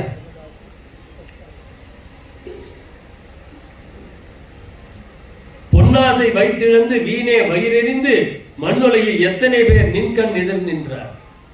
பொன்னாசை வீட்டுல எவ்வளவு சவரன் இருக்குதுங்கிறது அவ்வளவு ஒரு பெருமை. என் பிள்ளைக்கு நான் 100 பவுன் சவரன் போட்டேன், 100 சவரன் நகை போட்டேன். அந்த பொண்ணு எப்படியா இருக்குது அப்படின்னா, என்னங்க பண்றது, 100 சவரன் போட்டு தான் கொடுத்தேன், ஆனாலும் சுகமா இல்லாம. ஏன்னா அது சுகத்தை கொடுக்குது, அது சுகத்தை கொடுக்காது. இவன் நல்ல மனுஷனை பார்த்து கட்டி கொடுத்துருக்கணும். இவன் பணம் எதிர்பார்க்கிற மனுஷனை பார்த்து இவன் பணக்காரன்றதை காமிக்கிறதுக்காக கட்டி கொடுத்துட்டு அதுக்கப்புறமா வயிறு எரிஞ்சிட்டு உட்காந்துருப்பான். இவ்வளவு பண்ணி கொடுத்தோம் ஒண்ணுமே ஆலியே, நல்லா இல்லையே பொண்ணு, அதுதான் கொடுக்குறாரு. பொன்னாசை வைத்திழந்து வீணே வயிறெறிந்து மண்ணுலகில் எத்தனை பேர் நின்கண் எதிர் நின்றார். இந்நிலத்தில் நீர்மயக்கம் பொன்னொன் நிலையாய் உலகியெல்லாம் வீண்மயக்கம் என்றதனை விட்டிலையே. உலகியெல்லாம் வீண்மயக்கம் என்றதனை விட்டிலே. அகவல்ல கூட சொல்லுவார், உலகியல் சிறிதும் உளம்பிடியா வகை அழகியல் பேரலாம். உலகியல் சிறிதும் உளம்பிடியா வகை. ஆனா நமக்கு இந்த உலகில் தான் அவ்வளவு பிடிச்சிருக்கு. நீ இளமை மெய்யென்றாய். இந்த 5 திருமுறைகள்னு புத்தகம் விற்குது. நம்ம எல்லாரும் நிறைய பேர் வந்து எல்லாருக்கும் அட்வைஸ் பண்றது 6ஆம் திருமுறை மாத்திரம்தான். நான் முதல் அட்வைஸ் வந்து 5 திருமுறைகளை படிங்க, அப்புறமா 6ஆம் திருமுறைக்கு போகலாம். அந்த 5 திருமுறைகள்ல 2வது ஒரு நெஞ்சறிவுறுத்தல் அப்படிங்கிறது முதல் திருமுறையில இருக்கு. அந்த நெஞ்சறிவுறுத்தல்ங்கிற தலைப்பை படிச்சு பார்த்தோம் அப்படின்னா சன்மாரி ஆவதற்கு உண்டான அத்தனை வழிமுறைகளும் அதிலே சொல்லப்பட்டிருக்கின்றன. நீ இளமை மெய்யென்றாய், நினை பெற்ற தாய் இளமை எத்தனை நாள் தங்கியது என்கிறார். இளமை மெய்யென்றாய், நினை பெற்ற தாய் இளமை எத்தனை. நம்மளுடைய அம்மா என்ன ஆறாங்கன்னு பாக்குறோமா இல்லையா? அவங்களும் ஒரு காலத்துல இளமையா தானே இருந்திருப்பாங்க இல்லையா? இப்ப நம்ம அம்மாவுக்கு 80 வயசு ஆகுது அப்படின்னா அவங்க இளமையாவா இருக்கிறாங்க இல்ல, ஆனா ஒரு காலத்துல அவங்க இளமையா தான் இருந்திருப்பாங்க. நீ இளமை மெய்யென்றாய், இளமைதான் அப்படின்னு என்ன ஆட்டம் ஆடுறோம். வாலிபத்துல என்ன ஆட்டம், ஆடாதீர் சற்றும் அசையாதீர் அப்படிம்ப. ஆனா ஆடிய ஆட்டம் என்ன அப்படிதான் ஆடி. ஆனா நீ தாய் இளமை எத்தனை நாள் தங்கியதோ அப்படின்னு சொல்லுவார். இப்படி பல பாடல்கள் அந்த நெஞ்சறிவுறுத்தல்ல வள்ளல் பெருமான் நமக்கு எடுத்து சொல்லியிருப்பார். இங்க இல்ல முடிச்சிடலாமா? இருக்கா? ஓகே, இன்னும் டைம் இருக்கா? சரி, என்னோட கடிகாரம் தப்பா இருக்கு நினைக்கிறேன். டைம் என்ன? 12 1 வரைக்கும் பேசலாமா? சரி, நான் டைம் ஆயிடுச்சுன்னு நினைச்சிட்டு. அப்ப இந்த விசாரம், ஆத்ம விசாரத்தை நாம் எப்படி செய்வது. வள்ளற்பெருமான் ரொம்ப அழகாக ஒரே நடையில் ஒரு விஷயம் சொல்லி இருக்கின்றாரு. அதை மட்டும் பார்த்துட்டோம்னா நிறைய விஷயம். இவ்வுலகினிடத்து ஆறறிவுள்ள உயர்வுடைத்தாகிய தேகத்தை பெற்றையால். நம்ம எல்லாருக்கும் 6 அறிவு தானே? இல்லைன்னு சொன்னா என்ன பண்றது? நம்ம எல்லாருக்கும் 6 அறிவுன்னே வச்சுக்கலாம். எனக்கு இல்லை 6 அறிவு. இவ்வுலகினத்து 6 அறிவுள்ள உயர்வுடைத்தாகிய தேகத்தை பெற்ற யான் இத்தேகத்திற்கு இடைக்கடை நேருகின்ற மரணம், பிணி, மூப்பு, பயம், துன்பம் முதலிய அவத்தைகள் எல்லாவற்றையும் நிவர்த்தி செய்து இத்தேகத்தையே நித்திய தேகமாக்கி கொண்டு எக்காலத்தும் எவ்விடத்தும் எவ்விதத்தும் எத்துணையும் தடைபடாத பேரின்ப சித்தி பெருவாழ்வை பெற்று வாழ்தல் வேண்டும் என்பதே எனது சத்தியமான அதிதீவிர விருப்ப முயற்சியாக இருக்கின்றது. ஏதாவது புரிஞ்சுதா? இவ்வளவு வேகமா சொன்னா எப்படி புரியும் இல்லையா? இவ்வுலகினிடத்து 6 அறிவுள்ள உயர்வுடைத்தாகிய தேகத்தை பெற்ற யான். இந்த பிறவிகளிலே உயர்ந்த பிறவி எதுங்க? மனித பிறவி. அது நமக்கு எல்லாம் கிடைச்சிருச்சு, ரொம்ப சந்தோஷம். ஐயா, அப்படிப்பட்ட நான் இந்த தேகத்துக்கு அடிக்கடி வருது இல்லையா? என்ன வருது? மரணம், பிணி, மூப்பு, பயம், துன்பம். இந்த 5 அவஸ்தைகள் வருதுங்கிற. மரணம், பிணி, மூப்பு, பயம், துன்பம் வருதா இல்லையா? அப்படியே ரிவர்ஸ்ல எடுத்துக்கோங்க. துன்பம், பயம், மூப்பு, பிணி, மரணம். ஐயா வந்து முடிந்த முடியுமா முதல்ல சொல்றது வழக்கம் இருக்கு. அதனால மரணம் தானே நம்மளுக்கு முதல்ல வருது. அதனால மரணம் தான் வருது. அதனால மரணத்தை கொண்டு போய் வைக்கிறார் முதல்ல. ஏன்னா இதெல்லாம் தாண்டி வர்றது மரணம்.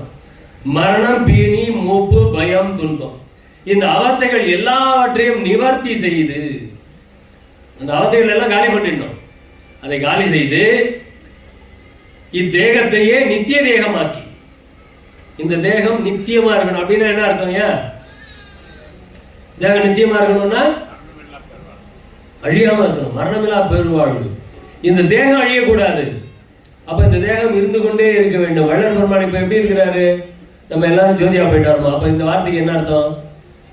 இந்த தேகத்தையே நித்திய தேகமாக்கி கொண்டுன்னு வள்ளலார் பாடுறார், பேசுறார். இந்த தேகத்தையே நித்திய தேகமாக்கி கொண்டு எக்காலத்தும் எவ்விடத்தும் எவ்விதத்தும் எத்துணையும் தடைபடாத பேரின்ப சித்தி பெருவாழ்வை பெற்று வாழ்தல் வேண்டும் என்பதே எனது சத்தியமான அதிதீவிர விருப்ப முயற்சியாக இருக்கின்றது. நம்மளுக்கு அப்படி இருக்கா? நம்மளுடைய விருப்ப முயற்சியில என்ன? நம்மளுடைய விருப்பம் என்ன? நல்ல சொந்த வீடு இருக்கணும். என்ன? உண்ண உணவு, உடுக்க உடை, இருக்க இடம். அதுதான் நம்மளுடைய அத்தியாவசியம். அந்த அத்தியாவசியங்களே இப்ப ஆடம்பரம் ஆயிடுச்சு, அது வேற விஷயம். அப்ப பெரிய வீடு வேணும். என்ன வீடு? பெரிய வீடு வேணும். ஆடம்பரமா எல்லாமே இருக்கணும். வீட்டுல வந்து ஃப்ரிட்ஜ் இருக்கணும், 2 டிவி குறைஞ்சது இருக்கணும், 2 ரூம் இருக்கும், ஹால் இருக்கும், பெட்ரூம் இருக்கும், 2 டிவி. இப்போ வந்து 3 டிவி ஆயிடுச்சு. இந்த பிள்ளைங்களுக்கு தனி ரூம். பூஜை ரூம் தான் நம்ம வச்சு கட்டுறது இல்லை. கரெக்டுங்களா?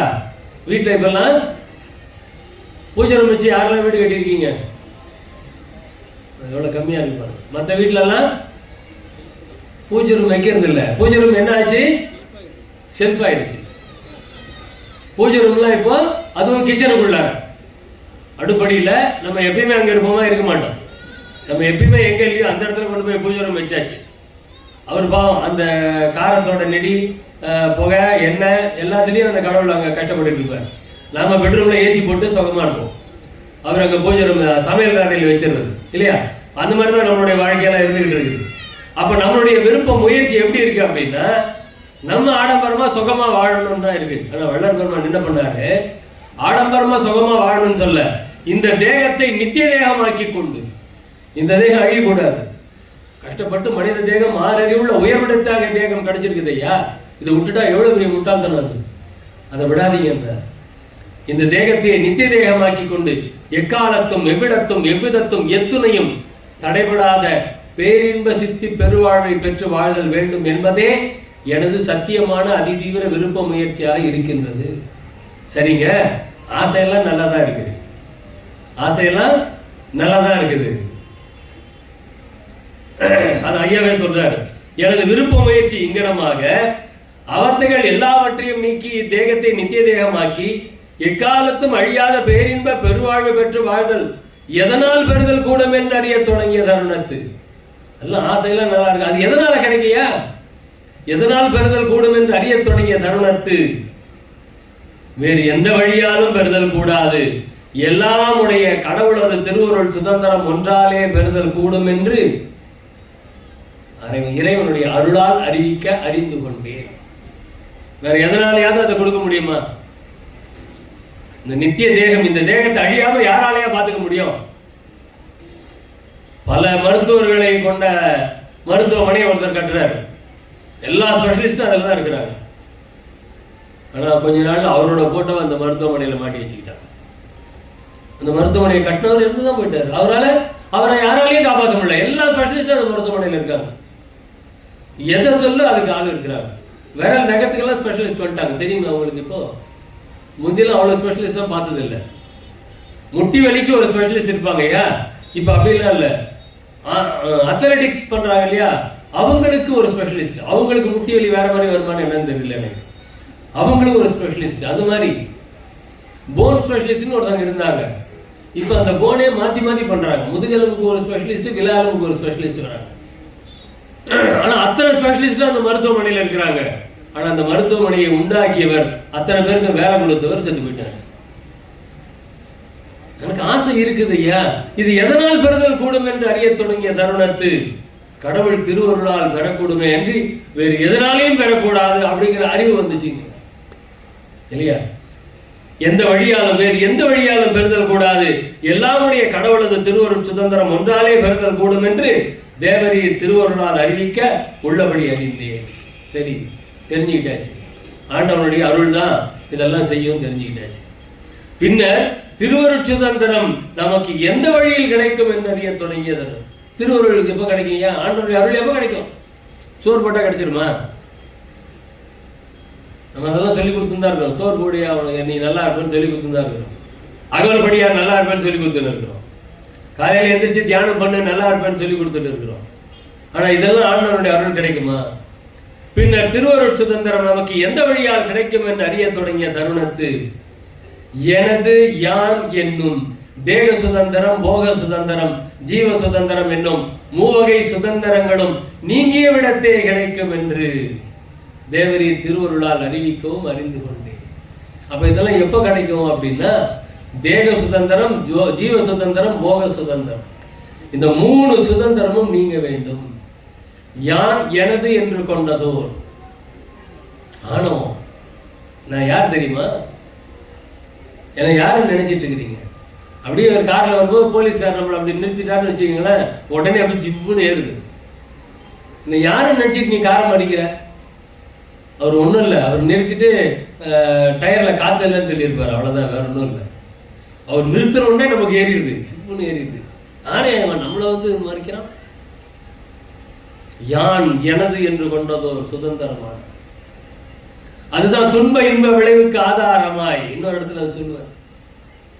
அதையும் நான் சொல்லிட்டு தான் நிறைய செய்ய போறேன். அப்ப இந்த தேக சுதந்திரம், போக சுதந்திரம், ஜீவ சுதந்திரம், இது மூன்றும் நீங்கிய விடத்தே இறைவனுடைய அருள் கிடைக்கும். சரியா? இது மூணு எப்ப நீங்கும்? அப்படி படிப்படியா கொண்டு வருவாரு. ஆகலில் எனது சுதந்திரமாக கொண்டிருந்த தேக சுதந்திரத்தையும், போக சுதந்திரத்தையும், ஜீவ சுதந்திரத்தையும் தேவரீர் திருவருட்கே சர்வ சுதந்திரமாக கொடுத்து விட்டேன். கொடுத்த தருணத்தை, கொடுத்ததுக்கு என்ன சாட்சி? என்னுடைய எல்லாத்தையும் கொடுத்துட்டேன். உடல் பொருள் ஆவியை ஓப்படல் அளித்தேன். பாட்டு டெய்லி பாடிட்டு இருக்கிறேன். ஆனால் எங்கே கொடுக்குறேன்? எதையும் கொடுக்கறது கிடையாது. அப்ப இது கொடுக்கறதுல என்ன பொருள்? கொடுத்த தருணத்தே இத்தேகமும் ஜீவனும் போக பொருள்களும் சர்வ சுதந்திரராகிய கடவுள் பெருங்கருணையால் கொடுக்கப்பெற்றன அன்றி நமது சுதந்திரத்தால் பெற்றன அல்ல. நான் சம்பாதிச்சேன் அப்படின்னு நினைச்சாலே முடிஞ்சிருச்சு. நான் நல்ல சொற்பொழி பண்ணினேன்ட்டு ஏந்து நான் வெளியே போனேன் அப்படின்னா முடிஞ்சு கதை. நான் பாடினேன், நான் அருள் அடைந்தேன் அப்படின்னா போயிடுச்சு. அப்ப இதெல்லாம் என்னுடைய சுதந்திரத்தினால கிடைக்கல, கடவுள் ஏதோ பார்த்து பிச்சை போடுறேன் அப்படின்ற எண்ணம் இருக்கணுமா? அது இருந்தாதான் இது கொடுத்ததா அர்த்தம். கொடுத்த தருணத்தை தேகமும் ஜீவனும் போக பொருள்களும் சர்வ சுதந்திரராகிய கடவுள் பெருங்கருணையால் கொடுக்க பெற்றன அன்றி நமது சுதந்திரத்தால் பெற்றன அல்ல என்னும் உண்மையை அருளால் அறிவிக்கவும் அறிந்து கொண்டேன். இனி இத்தேகத்தை நடத்தும் சத்தியம் என்ன சொல்றாரு ஐயா? சங்கல்பம் செய்யணும், சத்தியம் பண்ணணும். இன்னைக்கு எல்லாரும் அப்படியே ஞானசபை ஜோதி தரிசனம் பார்த்து சத்தியம் பண்ணிட்டு போகணும். இனி இத்தேகத்தை நடத்தும் ஜீவன் நடத்தும் போக பொருள்கள் நடத்தும் தேவரி திருவருள் சாட்சியாக எனக்கு எவ்விதத்தும் யாதோர் சுதந்திர தோற்றமும் தோன்ற மாட்டாது. இதெல்லாம் என்னோடதுங்கிற நினைப்பே இனிமே எனக்கு வராது. நீ கொடுத்த தேகம் நான் பக்குவமா பார்த்து உங்ககிட்ட ஒப்படைக்கணும், அவ்வளவுதான். நீ கொடுத்த பொருள் அதை நான் எதுக்கு செலவு பண்ணணுமோ அதுக்கு தான் செலவு பண்ணணும். உன்னால் உருவாக்கப்பட்ட இந்த ஜீவன் அதை நான் எப்படி பாதுகாத்து கொள்ள வேண்டுமோ அப்படி. யாராவது நம்மள்ட்ட ஒரு பொருள் கொடுத்து பத்திரமா வச்சுக்கோ, நான் அப்புறம் வந்து வாங்கிக்கிறேன்னு என்ன பண்ணணும்? அந்த பொருளை நம்ம பாட்டுக்கு பயன்படுத்திக்கலாமா? நம்ம இஷ்டத்துக்கு பயன்படுத்தலாமா? கூடாது. டைம் எக்ஸ்டெண்ட் ஆகிட்டே போகுது. பெருமான் கருணையே கருணை. இது உங்களுக்குலாம் வரமா சாபமான்னு எனக்கு தெரியல. 1:45 வரைக்கும் நான் பேச சொல்லி இருக்கிறாங்க. வரமா சாபமா? நன்றி, மிக நன்றி. இத்தேகத்தினிடத்தும் ஜீவனிடத்தும் போக பொருள்களிடத்தும் தேவரி திருவருள் சாட்சியாக எனக்கு எவ்விதத்தும் யாதோர் சுதந்திர தோற்றமும் தோற்ற மாட்டாது. தேவரி திருவருள் சுதந்திரத்தை என்னிடத்தை வைத்தருளி. எப்படி அங்கதான் டீல் பேசுறாரு வள்ளலார். இறைவன் டீல் பேசணுங்க. என்ன டீல் பேசணும்? நான் போய் மொட்டை அடிச்சுக்கிறேன் டீல் பேசக்கூடாது. 100 தேங்காய் உடைக்கிறேன் டீல் பேசக்கூடாது. இந்த காசிக்கு போயிட்டு வந்தா எதையாவது விடுவாங்க, ரொம்ப டீல் சூப்பர் டீல் போடுவாங்க. என்ன டீல் போடுவாங்க தெரியுங்களா? நான் வெண்டைக்காய் சாப்பிட்றத விட்டுருவேன். நீ வெண்டைக்காய் சாப்பிட்டா என்ன, சாப்பிடலன்னா என்ன, என்ன மாறப்போகுது? கடவுள்கிட்ட டீல் எதை பேசணும்? எல்லாரும் டீல் பேசுறாரு பாருங்க. தேவரீர் சுதந்திரத்தை திருவருள் சுதந்திரத்தை என்னிடத்தை வைத்தொருளி மரணம் பிணி மூப்பு பயம் துன்பம் முதலிய அவத்தைகள் எதுவும் என்கிட்ட வராம பார்த்துக்கோ டீல் பேசுறாரு. அதெல்லாம் என்கிட்ட வராம பார்த்துக்கோ, நான் உங்ககிட்ட வரேன். இப்போ நான் வடலூருக்கு வரணும், ஜோதி தரிசனம் பார்க்கணும், வள்ளலாரை வணங்கணும் அப்படின்னா அதுக்கு பதில் அவர் எனக்கு என்ன கொடுக்கணும்? ஒரு நாளாவது நம்மளோட ஆயுளை அவர் விருத்தி பண்ணி கொடுக்கணுமா வேணாமா? உண்டா இல்லையா? இங்க வந்து இன்னைக்கு வந்தவங்களுக்கெல்லாம் அவங்களுடைய ஆயுட்காலம் எதுன்னு தீர்மானிச்சதோ அதுல இருந்து 1 வருடம் தள்ளி போயிடுச்சுன்னு வச்சுக்கோங்க. இங்க வந்திருக்கவங்களும் 1 வருஷம் ஆயுள் காலம் நீடித்து விட்டது. அப்போ வருஷம் வருஷம் வந்தா எக்ஸ்டெண்ட் ஆகிட்டே போவோம்யா. வள்ளலார் சொல்றார், திரும்ப திரும்ப வந்து தரிசிப்பீர்களானால் பெற வேண்டியது எல்லாம் பெற்றுக்கொள்ளலாம். அப்ப அடுத்த வருஷம் வரேன்னு சொல்லிட்டு போங்க வள்ளலார் கிட்ட. நான் அடுத்த தைப்பூசத்துக்கு வருவையா அப்படின்னு சொல்லிட்டு போங்க. அடுத்த தைப்பூசத்துக்கு நம்மளை வர வைப்பாரு இல்லையா? ஒவ்வொரு வருஷம் நம்ம ஆயுளை எக்ஸ்டெண்ட் பண்றதுக்கு தான் இங்க வந்துட்டு இருக்கிறோம். தைப்பூசத்துக்கு போய் அந்த நெருக்கத்துல போய் அந்த இடுக்கத்துல போய் சாமி கும்பிடணுமா அப்படின்னு கேட்கிறவங்களுக்குலாம் இதுதான் பதில். இந்த வெளியில பாக்குறதுக்கே இவ்வளவு கஷ்டப்பட வேண்டியிருக்கு. அப்போ உள்ள பார்க்கணும்னா எவ்வளவு கஷ்டப்படணும்? அதை உணரணும். இன்னைக்கு அதை உணர வேண்டும்.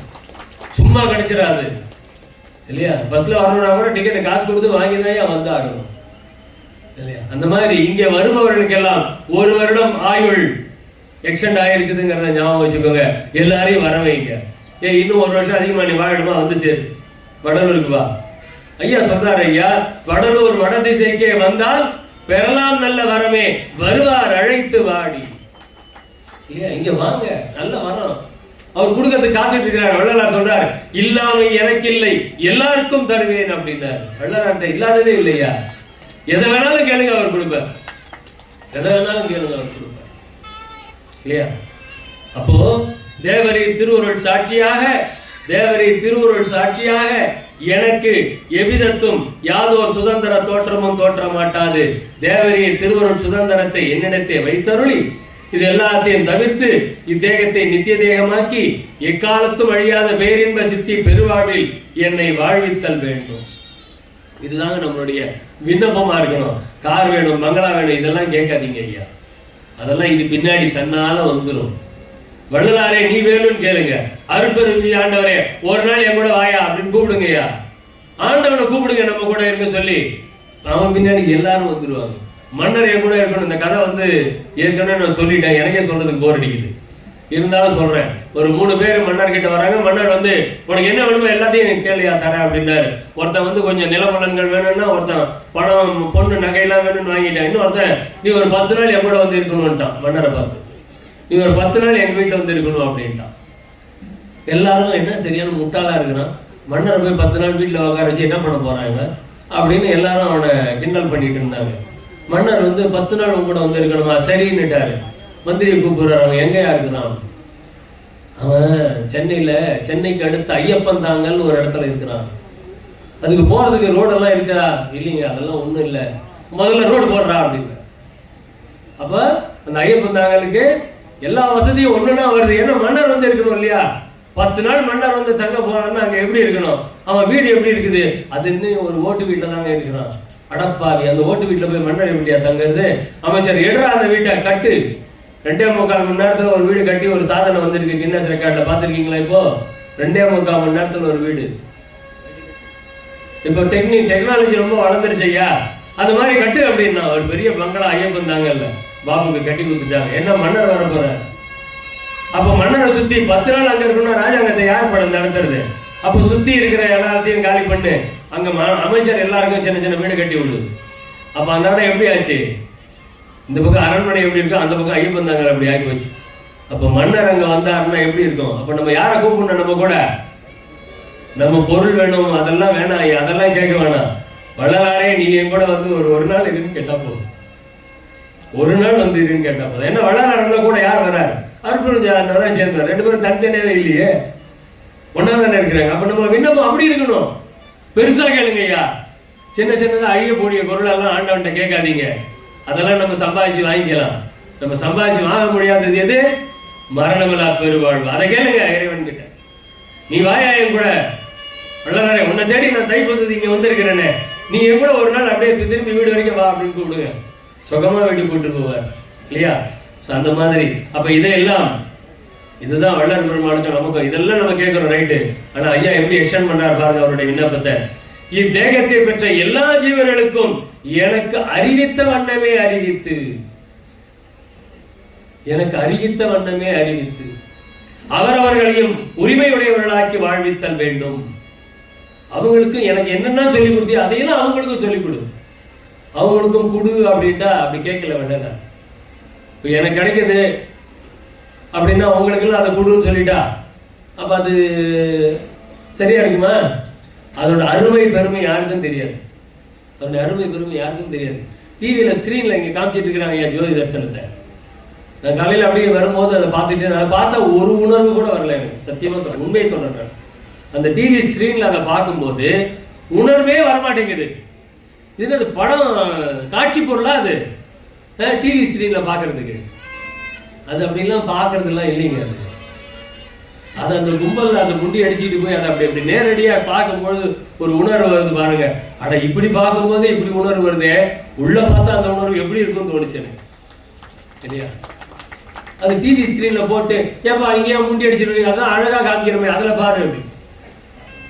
அதில் பார்க்குறது அப்போ வீட்லேயே உட்காந்து பார்க்கலாமே, லைவாக கொடுக்குறாங்களே, அப்போ வீட்லேயே உட்காந்து பார்க்க. அதில் என்ன உணர்வு வரும்? ஒரு உணர்வும் வராது ஐயா, ஒரு உணர்வும் வராது இல்லையா? அப்போ இந்த இப்படிப்பட்ட விஷயத்தெல்லாம் நம்ம அடையணும் அப்படின்னா அதுக்கு இன்னொரு விண்ணப்பம் கொடுக்கிறாரு வள்ளல் பெருமான். எம் இறையவரே, எம் இறையவரே. நம்மளை பற்றி அப்படியே நம்மளுடைய நான் யார் அப்படிங்கிறது தான் இந்த விளக்கம். எம் இறையவரே, இதுவரையந்தம் யானாக தேடியது ஒரு பொருள் ஒன்று என்பது இல்லை. ஆகவே நம்மளா தேடி ஏதாவது சம்பாதிக்க முடியுமா நம்மளால? எம் இறைவரே, இதுவரையந்தம் இதுவரைக்கும் யானாக தேடியது ஒரு பொருள் என்பது இல்லை. ஆகவே தேவரீர் பெருங்கருணையால் என்னை உய்யக்கொள்ள உபகரித்தருளிய உடல் பொருள் ஆவி என்னும் மூன்றையும் அறியாமையால் யான் எனது என்று கொண்டதோர் சுதந்திரமானது துன்ப இன்ப விளைவுக்கு ஆதாரமாய் இன்றைய வரையில் என்னை பற்றி இருந்ததொன்றை யான் பெரும் பொருளாக எண்ணி நின்றன. நம்முடைய துன்பத்துக்கு இன்பத்துக்கும் என்ன காரணம் அப்படிங்கிறார். யான் எனது என்று கொண்டதோர் சுதந்திரமானது. நம்முடைய துன்பத்துக்கும் அதான் காரணம், இன்பத்துக்கும் அதான் காரணம். யான் எனது. அந்த ஆணவமும் அகங்காரமும் இருக்கு பாருங்க, அதுதான் நம்மளை மேலேயே ஏற்றும் படுகொழிலையும் தள்ளும். கொஞ்சம் அதிகமாக இருந்தால் மண்ணு போட்டு மூடிடும், வேற ஒன்றும் இல்லை. அதை விட அதிகமாக இருந்ததுன்னா கொஞ்சம் சிமெண்டையும் கரைச்சி ஊற்றிடும், முடிஞ்சிருச்சு. சமாதி தான், நிமிந்து வெளியே வரவே முடியாது.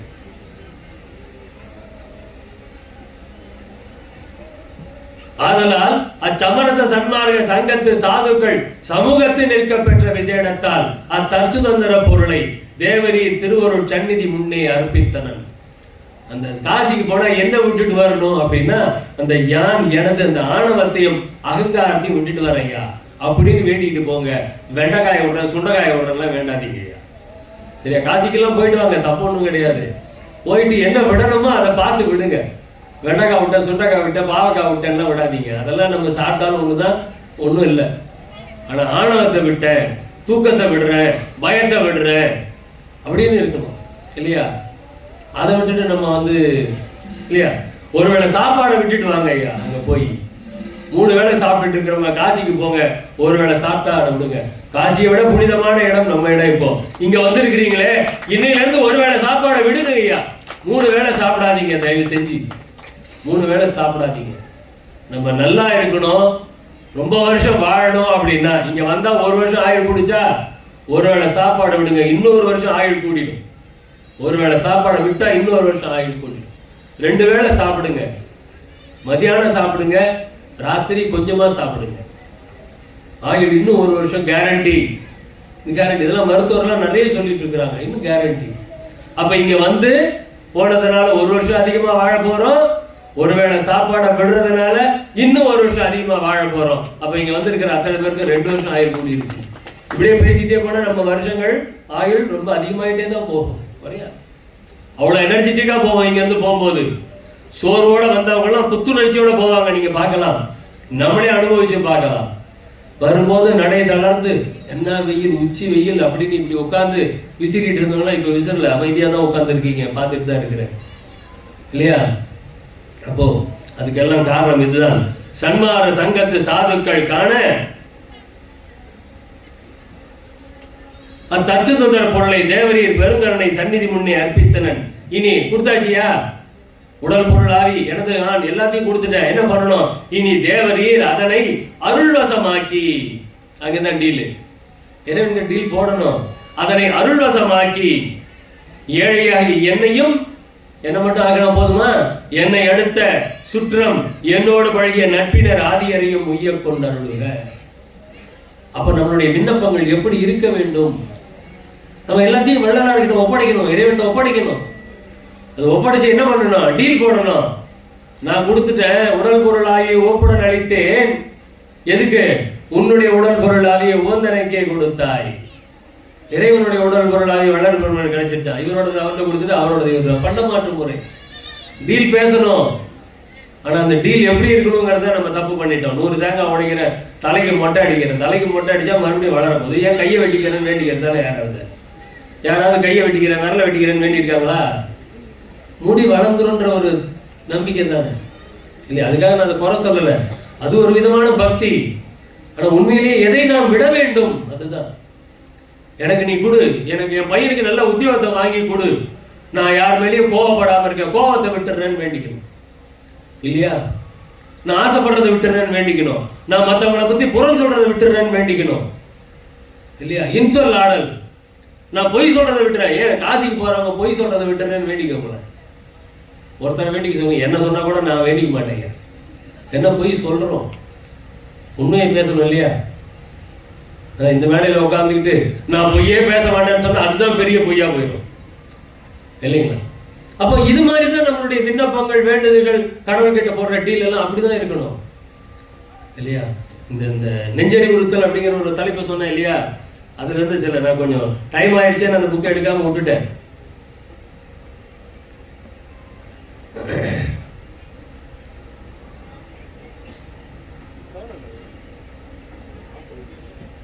போகாத பாவக் கடற்கோர் படுகடலாம், பாழ்வெளி கோபக் கடலில் குளித்தனையே.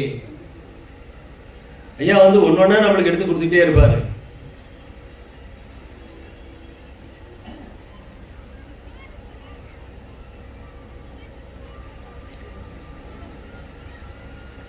ஆயிடமை மெய் கொடுத்ததென்பாய், விருத்தர்கட்கு நின் போல்வார் கை கொடுத்து போவதனை கண்டிலையோ. கொஞ்சம் வயசானவங்க எப்படி நடந்து போறாங்க பார்த்துருக்கீங்க இல்லையா? எப்படி நடந்து போவாங்க? அப்படி தளர்வோட நடந்து போவாங்க. நம்ம பக்கத்துல போனா என்ன பண்ணுவோம்? நமக்கு தான் கருணை நிறைய இருக்கு, அவங்கள கை பிடிச்சி கூட்டிட்டு போவோமா இல்லையா? ஆனால் அந்த நிலைமையை நமக்கும் வருங்கிற யோசனையோட பண்ணியிருக்கிறோமா? அதை என்னைக்காவது? அதுதானே நமக்கும், அவங்களுக்கானது நமக்கும் ஆகும் தானே, இல்லையா? அதெல்லாம் நம்ம யோசிக்கிறதே கிடையாது. பண்டிருந்த ஊரார் பிணத்தின் உடன் சென்று நாம் மீண்டும் நீராடல் சற்றும் நினைந்திலையே. யாரோ இறந்து போயிட்டாங்க, அவங்கள அடக்கம் பண்ணுறதுக்கு எடுத்துகிட்டு போகிறாங்க, நம்மளும் எல்லாம் கூட போயிட்டு வந்து குளிச்சுட்டு என்ன பண்ணுவோம்? நம்ம வேலையை பார்ப்போம். இதே மாதிரி தான் ஒவ்வொரு விஷயமும் போய்கிட்டே இருக்கு, இல்லையா? அதை சொல்றாரு, ஊரார் பிணத்தின் உடன் சென்று நாம் மீண்டு நீராடல் சற்றும் நினைந்திலையே. சீராக இன்றிருந்தார் நாளைக்கு இருப்பது பொய் என்று அறவோர் நன்றிருந்த வார்த்தையும் நீ நாடிலையே.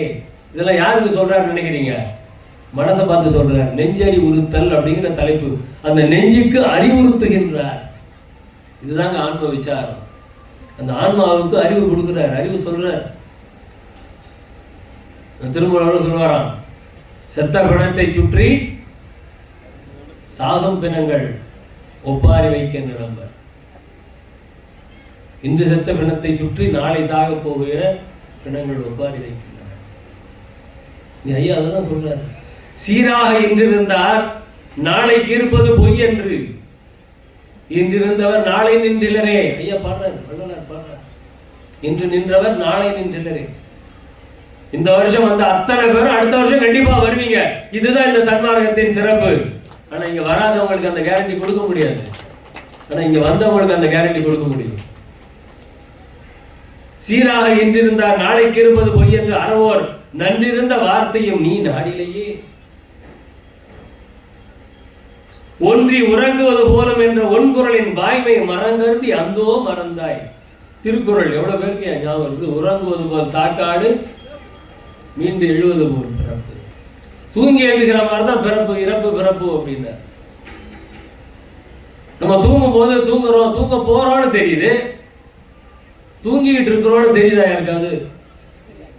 தூங்க போறோம்னு தெரியுது, தூங்கினோம்னு தெரியுது, தூங்கிக்கிட்டு இருக்கிறோம்னு யாருக்கும் தெரியுது இல்லை, இல்லையா? அதுதான் இந்த வாழ்க்கை. அப்படிதான் நம்ம வாழ்ந்துட்டு இருக்கிறோம் தானே நினைச்சிட்டு இருக்கிறோம்.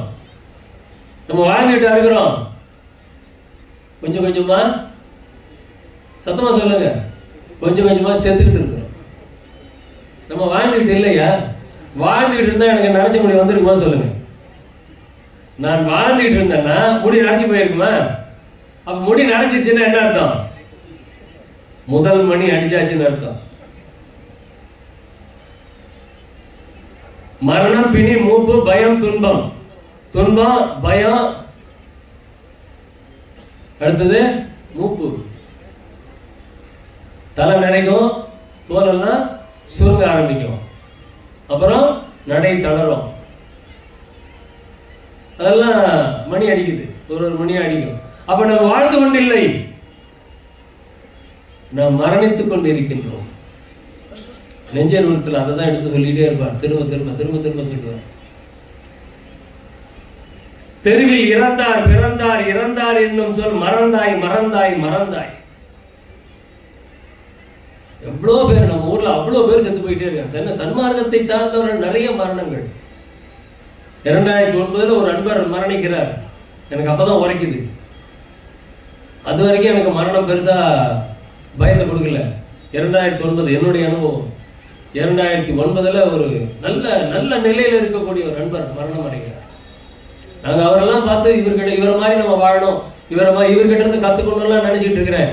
ஆனால் அவர் இறந்து போகின்றார் 2009. அப்படியே எனக்கு தூக்கி வாரி போட்டுச்சு. அவரே செத்து போயிட்டாரா? அப்பெல்லாம் நம்மளுடைய நிலை என்ன அப்படின்னு தான் எனக்கு கொஞ்சம் வேகம் வர ஆரம்பிச்சது. அப்படியே ஒவ்வொரு சன்மார்க்கியனுடைய மரணமும் என்னை ஒருபடி மேலே ஏற்றும். அப்ப இனிமே நம்ம இன்னும் ஜாக்கிரதையா இருக்கணும், இன்னும் ஜாக்கிரதையா இருக்கணும் அப்படின்னு ஒவ்வொரு சன்மார்க்கியின் மரணம். அது மரண பயம் தவிர்த்தல் அப்படிங்கிறதெல்லாம் ரைட்டு. அது எப்போ இருக்கணும்? நம்ம அந்த வாழ்க்கை சன்மார்க்க வாழ்வியல் அப்படிங்கிறத வாழ்ந்தோம்னா மரண பயம் வராது. ஆனால் நம்ம அந்த வாழ்க்கை வாழலன்னா இருக்கும். அது ஒவ்வொரு சன்மார்க்கியின், அது நிறைய நிறைய மூத்த சன்மார்க்கிகள். நம்ம ஓரநடிகள் இறந்த போது அப்படியே ஒரு பெரிய அதிர்ச்சி தான் அது. சன்மார்க்க உலகத்துக்கே ஒரு பெரிய அதிர்ச்சி. ஏன்னா அவர் அப்படி இருந்தாரே, அவரேவா, அவ்வளவு ஆய்வு செய்தாரே, அவரேவா. இல்லையா? அந்த மாதிரி பொள்ளாச்சி மகாலிங்கம் அவர் இறங்கும் போதெல்லாம் நான் சொற்பொழிவு பண்ண தொடங்கிய காலம் அதெல்லாம். அவ்வளவு தானம். வடலூர்னா சன்மார்க்கம்னா உடனே எடுத்து கொடுத்துருவார். அப்படிப்பட்டவர் எவ்வளவு ஏக்கர் கணக்கில் கொடுத்துருக்கிறாரு ஐயா, எவ்வளவு ஏக்கர் கணக்கில் நிலம் கொடுத்துருக்கிறாரு. அப்புறம் ஏன் அப்படியாச்சு? ஒரு பயம் வருது. அப்போ அதை தாண்டி என்னமோ இருக்கு, அதை தாண்டி என்னமோ இருக்கு, இதை தாண்டி என்னமோ இருக்கு அப்படின்னு அவருடைய வாழ்க்கையெல்லாம் பார்த்துட்டு அப்போ அதை தாண்டி சன்மார்க்கத்தில் வேற என்னமோ இருக்கு, எதையோ நம்ம கோட்டை விட்டுட்டு இருக்கிறோம் அப்படின்ற ஒரு பயம். அப்போ இன்னும் கொஞ்சம் ஜாக்கிரதை அதிகப்படுது. அஜாக்கிரதைய மரணத்திற்கு காரணம் ஐயா சொல்றாங்க. அப்ப இந்த விசாரம் இல்லை நம்ம கிட்ட, இந்த ஆத்ம விசாரம் கிடையாது, எதையுமே விசாரிக்கிறது கிடையாது, யோசிச்சு பார்க்கறது கிடையாது. சாப்பிட உட்காரும் பொழுது இந்த உணவு நம்மை வாழ்விக்குமா மரணிக்க வைக்குமா, அந்த சிந்தனையோட அந்த ஒரு கவலை சாதத்தை எடுத்து பார்க்கணும். அந்த மாதிரி செய்யறதே கிடையாது நம்ம, இல்லையா? அதுதான் இங்க இந்த நெஞ்சறிவுறுத்தல் அப்படித்தான் எடுத்து எல்லாத்தையும் எடுத்து சொல்லிட்டே இருக்கிறார். அந்த குரல் எல்லாம் எடுத்து கொடுக்கிறார். இறந்தோர் பறையோசை அண்டம் வடிகிறென்றொலிக்க மறையோசை அன்றைய மறந்தாய். அதெல்லாம் நம்ம என்னன்னு சொல்றது, அந்த மாதிரிதான் நம்ம வாழ்ந்துட்டு இருக்கிறோம் அப்படிங்கிறத நினைக்கும் போது தான் ரொம்ப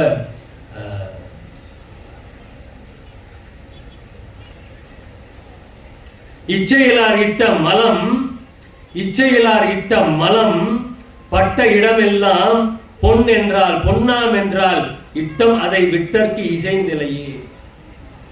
இச்சையிலார் விட்ட மலம் எல்லாம், பற்றற்றவர்களுடைய மலம் கூட அந்த இடத்துல எல்லாம் பொன்னா மாறும். அப்படி இருந்தா கூட அந்த பற்ற விடுறதுக்கு மனசு வரலையேங்கிற.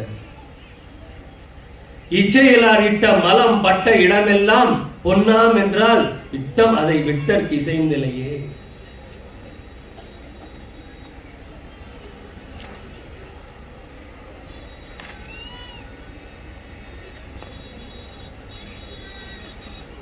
நாழிகை முன் நின்றார் இருந்தார் நிலைகுலைய வீழ்ந்து உயிர்தான் சென்றார் என கேட்டும் தேர்நிலையே. நம்மளுடைய நிறைய அந்த வீடியோஸ் எல்லாம் பார்த்துருப்பீங்க. அப்துல் கலாம் இறந்தது எல்லாருக்கும் தெரியும் இல்லையா? அது காணொலியிலேயே எல்லாரும் நம்ம பார்த்துருப்போம். பேசிட்டே இருக்கும்பொழுது அவர் இறந்து போறார். அவரு ஒரு மேடையில பேசிட்டே இருக்கிறார், இறந்து போறார். ஐயா சொல்றாரு பாருங்க, நாழிகை முன் நின்றார் இருந்தார் நிலைகுலைய வீழ்ந்து உயிர்தான் சென்றார் என கேட்டும் தேர்ந்திலையே. நிஜமாவே அப்துல் கலாமுடைய அந்த மரணம் எனக்கு ரொம்ப பாதிச்சுது. அவ்வளவு பெரிய அறிவாளி, சயின்டிஸ்ட், தெய்வ நம்பிக்கை உடையவர். ஆனால் அவருடைய மரணம் நமக்கு சாஸ்வதம் இல்லைங்க. அடுத்த நொடி என்ன நடக்கும் அப்படின்னு நமக்கு தெரியல. ஆனாலும் நம்ம எப்படி வாழ்ந்துட்டு இருக்கிறோம், என்னமோ நம்மளுக்கு கேரண்டி இன்னும் 100 வருஷம் இருக்கிற மாதிரி தான் வாழ்ந்துட்டு இருக்கிறோம் இல்லையா? அதை உணர்த்துவது தான் இந்த ஆத்ம விசாரம். விசாரம் பண்ணணும். நாம் யார், நம்முடைய நிலை எப்படிப்பட்டது, நம்ம என்ன பண்ண போறோம், எப்படி நம்மளுடைய வாழ்க்கையில தேர போறோம்.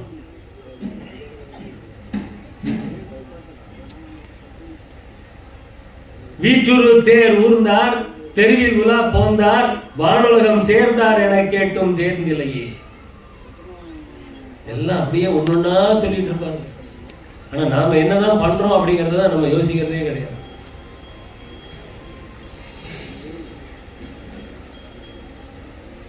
நம்ம வீட்டுல கணவன் மனைவி ரொம்ப காமெடியா சொல்லுவாங்க. மனைவி சொல்றாங்க கணவனை பார்த்து, உங்களை பார்க்காமையே நான் கல்யாணத்துக்கு ஒத்துக்கிட்டேன் தெரியுமா அப்படின்னா. நான் பெரிய தியாகி, உங்களை யாருன்னே தெரியாது, உங்களை பார்க்கவே இல்லை, நான் கல்யாணத்துக்கு ஒத்துக்கிட்டேன், கல்யாணம் பண்ணி நான் தியாகின்னா. கணவர் திருப்பி சொன்னார், உன்னை பார்த்ததுக்கு அப்புறமாவும் நான் கல்யாணத்துக்கு ஒத்துக்கிட்டேன், நான் எவ்வளவு பெரிய தியாகி தெரியுமா அப்படின்னா. அப்படிதான் நம்மளுடைய வாழ்க்கையில் நம்ம ஒருத்தருக்கு ஒருத்தர் அப்படிதான் வாழ்ந்துட்டு இருக்கிறோம். வள்ளலாருடைய அந்த பாடல் கண்டதெல்லாம் மணித்தியமே கேட்டதெல்லாம் பழுது, அந்த பாடலை படிக்கும் போதெல்லாம் எனக்கு ஒரு நிறுவனம் ஞாபகத்துக்கு வரும். கோடாக் கம்பெனி கேள்விப்பட்டிருப்பீங்க இல்லையா? Kotak photo studio. அவன் 1997 அவனுடைய வேலையாட்களுடைய எண்ணிக்கை எவ்வளவு தெரியுமா? 1,60,60,000 பேர். கொடா கம்பெனி உலகமெங்கும் இருக்கிற கம்பெனி. 1997 1,60,60,000 பேர் வேலை செய்தார்கள். அந்த கம்பெனி இப்ப இல்லை, அந்த கம்பெனியே இப்ப இல்லை. அப்ப அது நிரந்தரம் இல்லைங்கிறதுக்கு இதெல்லாம் HMT கம்பெனி. காருனாலே அந்த காலத்தில் மினிஸ்டர் கார்லாம் எது? நம்ம தேனாம்பேட்டை, நம்ம சென்னை தேனாம்பேட்டைக்கு போய் பாருங்க, காமராஜர் திடல்ல காமராஜர் யூஸ் பண்ண கார் இருக்கும். அப்ப அந்த காலத்து கார் எல்லாம் மினிஸ்டருக்குள்ள என்ன கார் வச்சிருந்தாங்க? அம்பாசடர். இப்ப எங்க இருக்குது அது? காணும். 1,60,000 பேர் வேலை செஞ்சு அந்த கம்பெனி இழுத்து மூடப்பட்டு இருக்கிறது. Nokia company. நம்ம போன் வரும்போது என்ன போன் வாங்கியிருப்போம்? நோக்கியா தானே எல்லார் கையிலும் இருந்துச்சு. இப்ப இருக்குதா நோக்கியா? இல்ல. அப்ப நிரந்தரமா இல்லை எதுவுமே. அப்ப நம்மளே புதுப்பிச்சுக்கிட்டே வரணும், அப்டேட் பண்ணிக்கிட்டே வரணும்.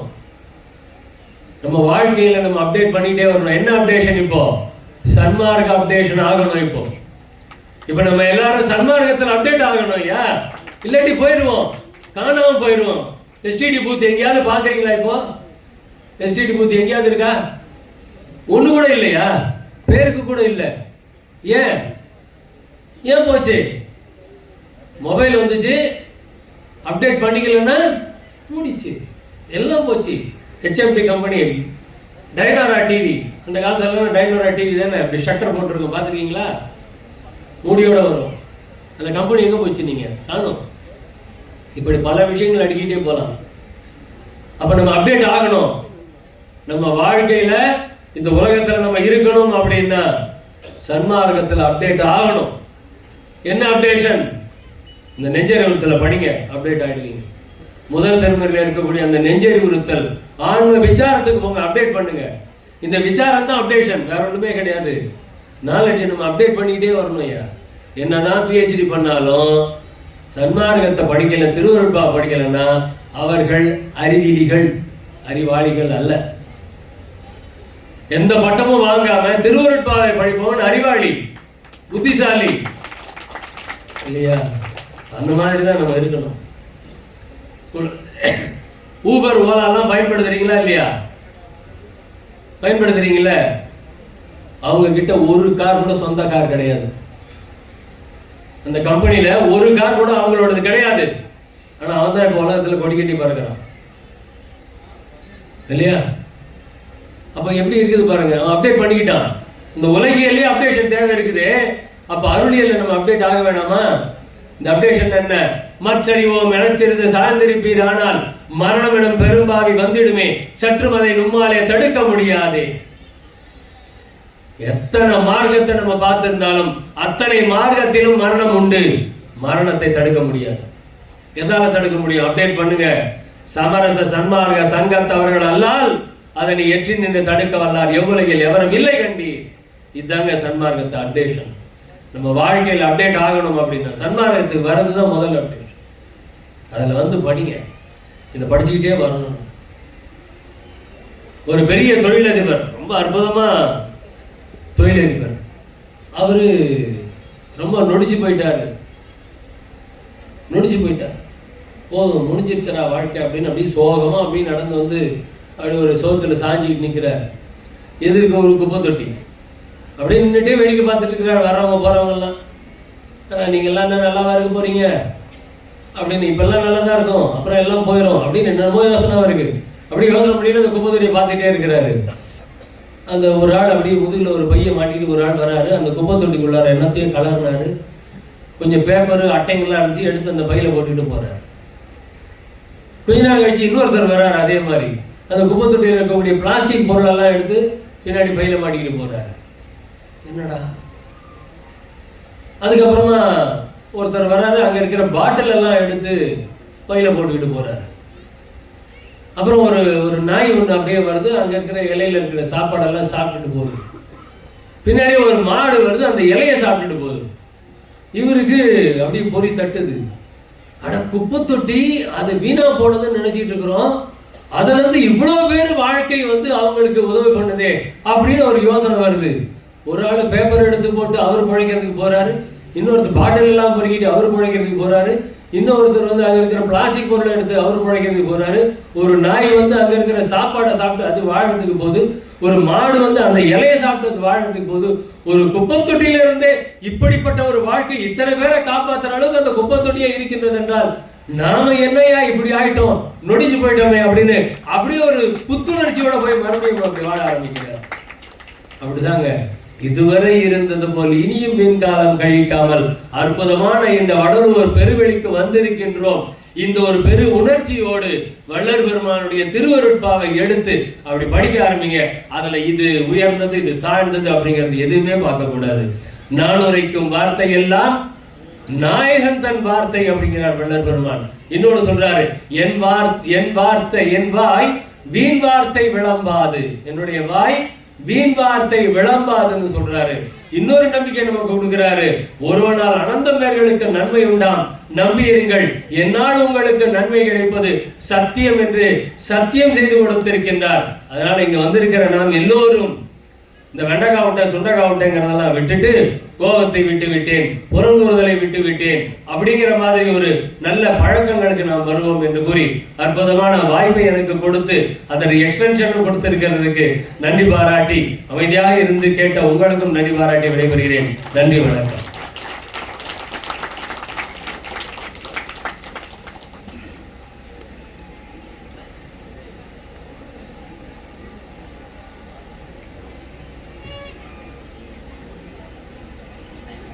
அருட்பெருஞ்சோதி அருட்பெருஞ்சோதி தனிப்பெருங்கருணை அருட்பெருஞ்சோதி.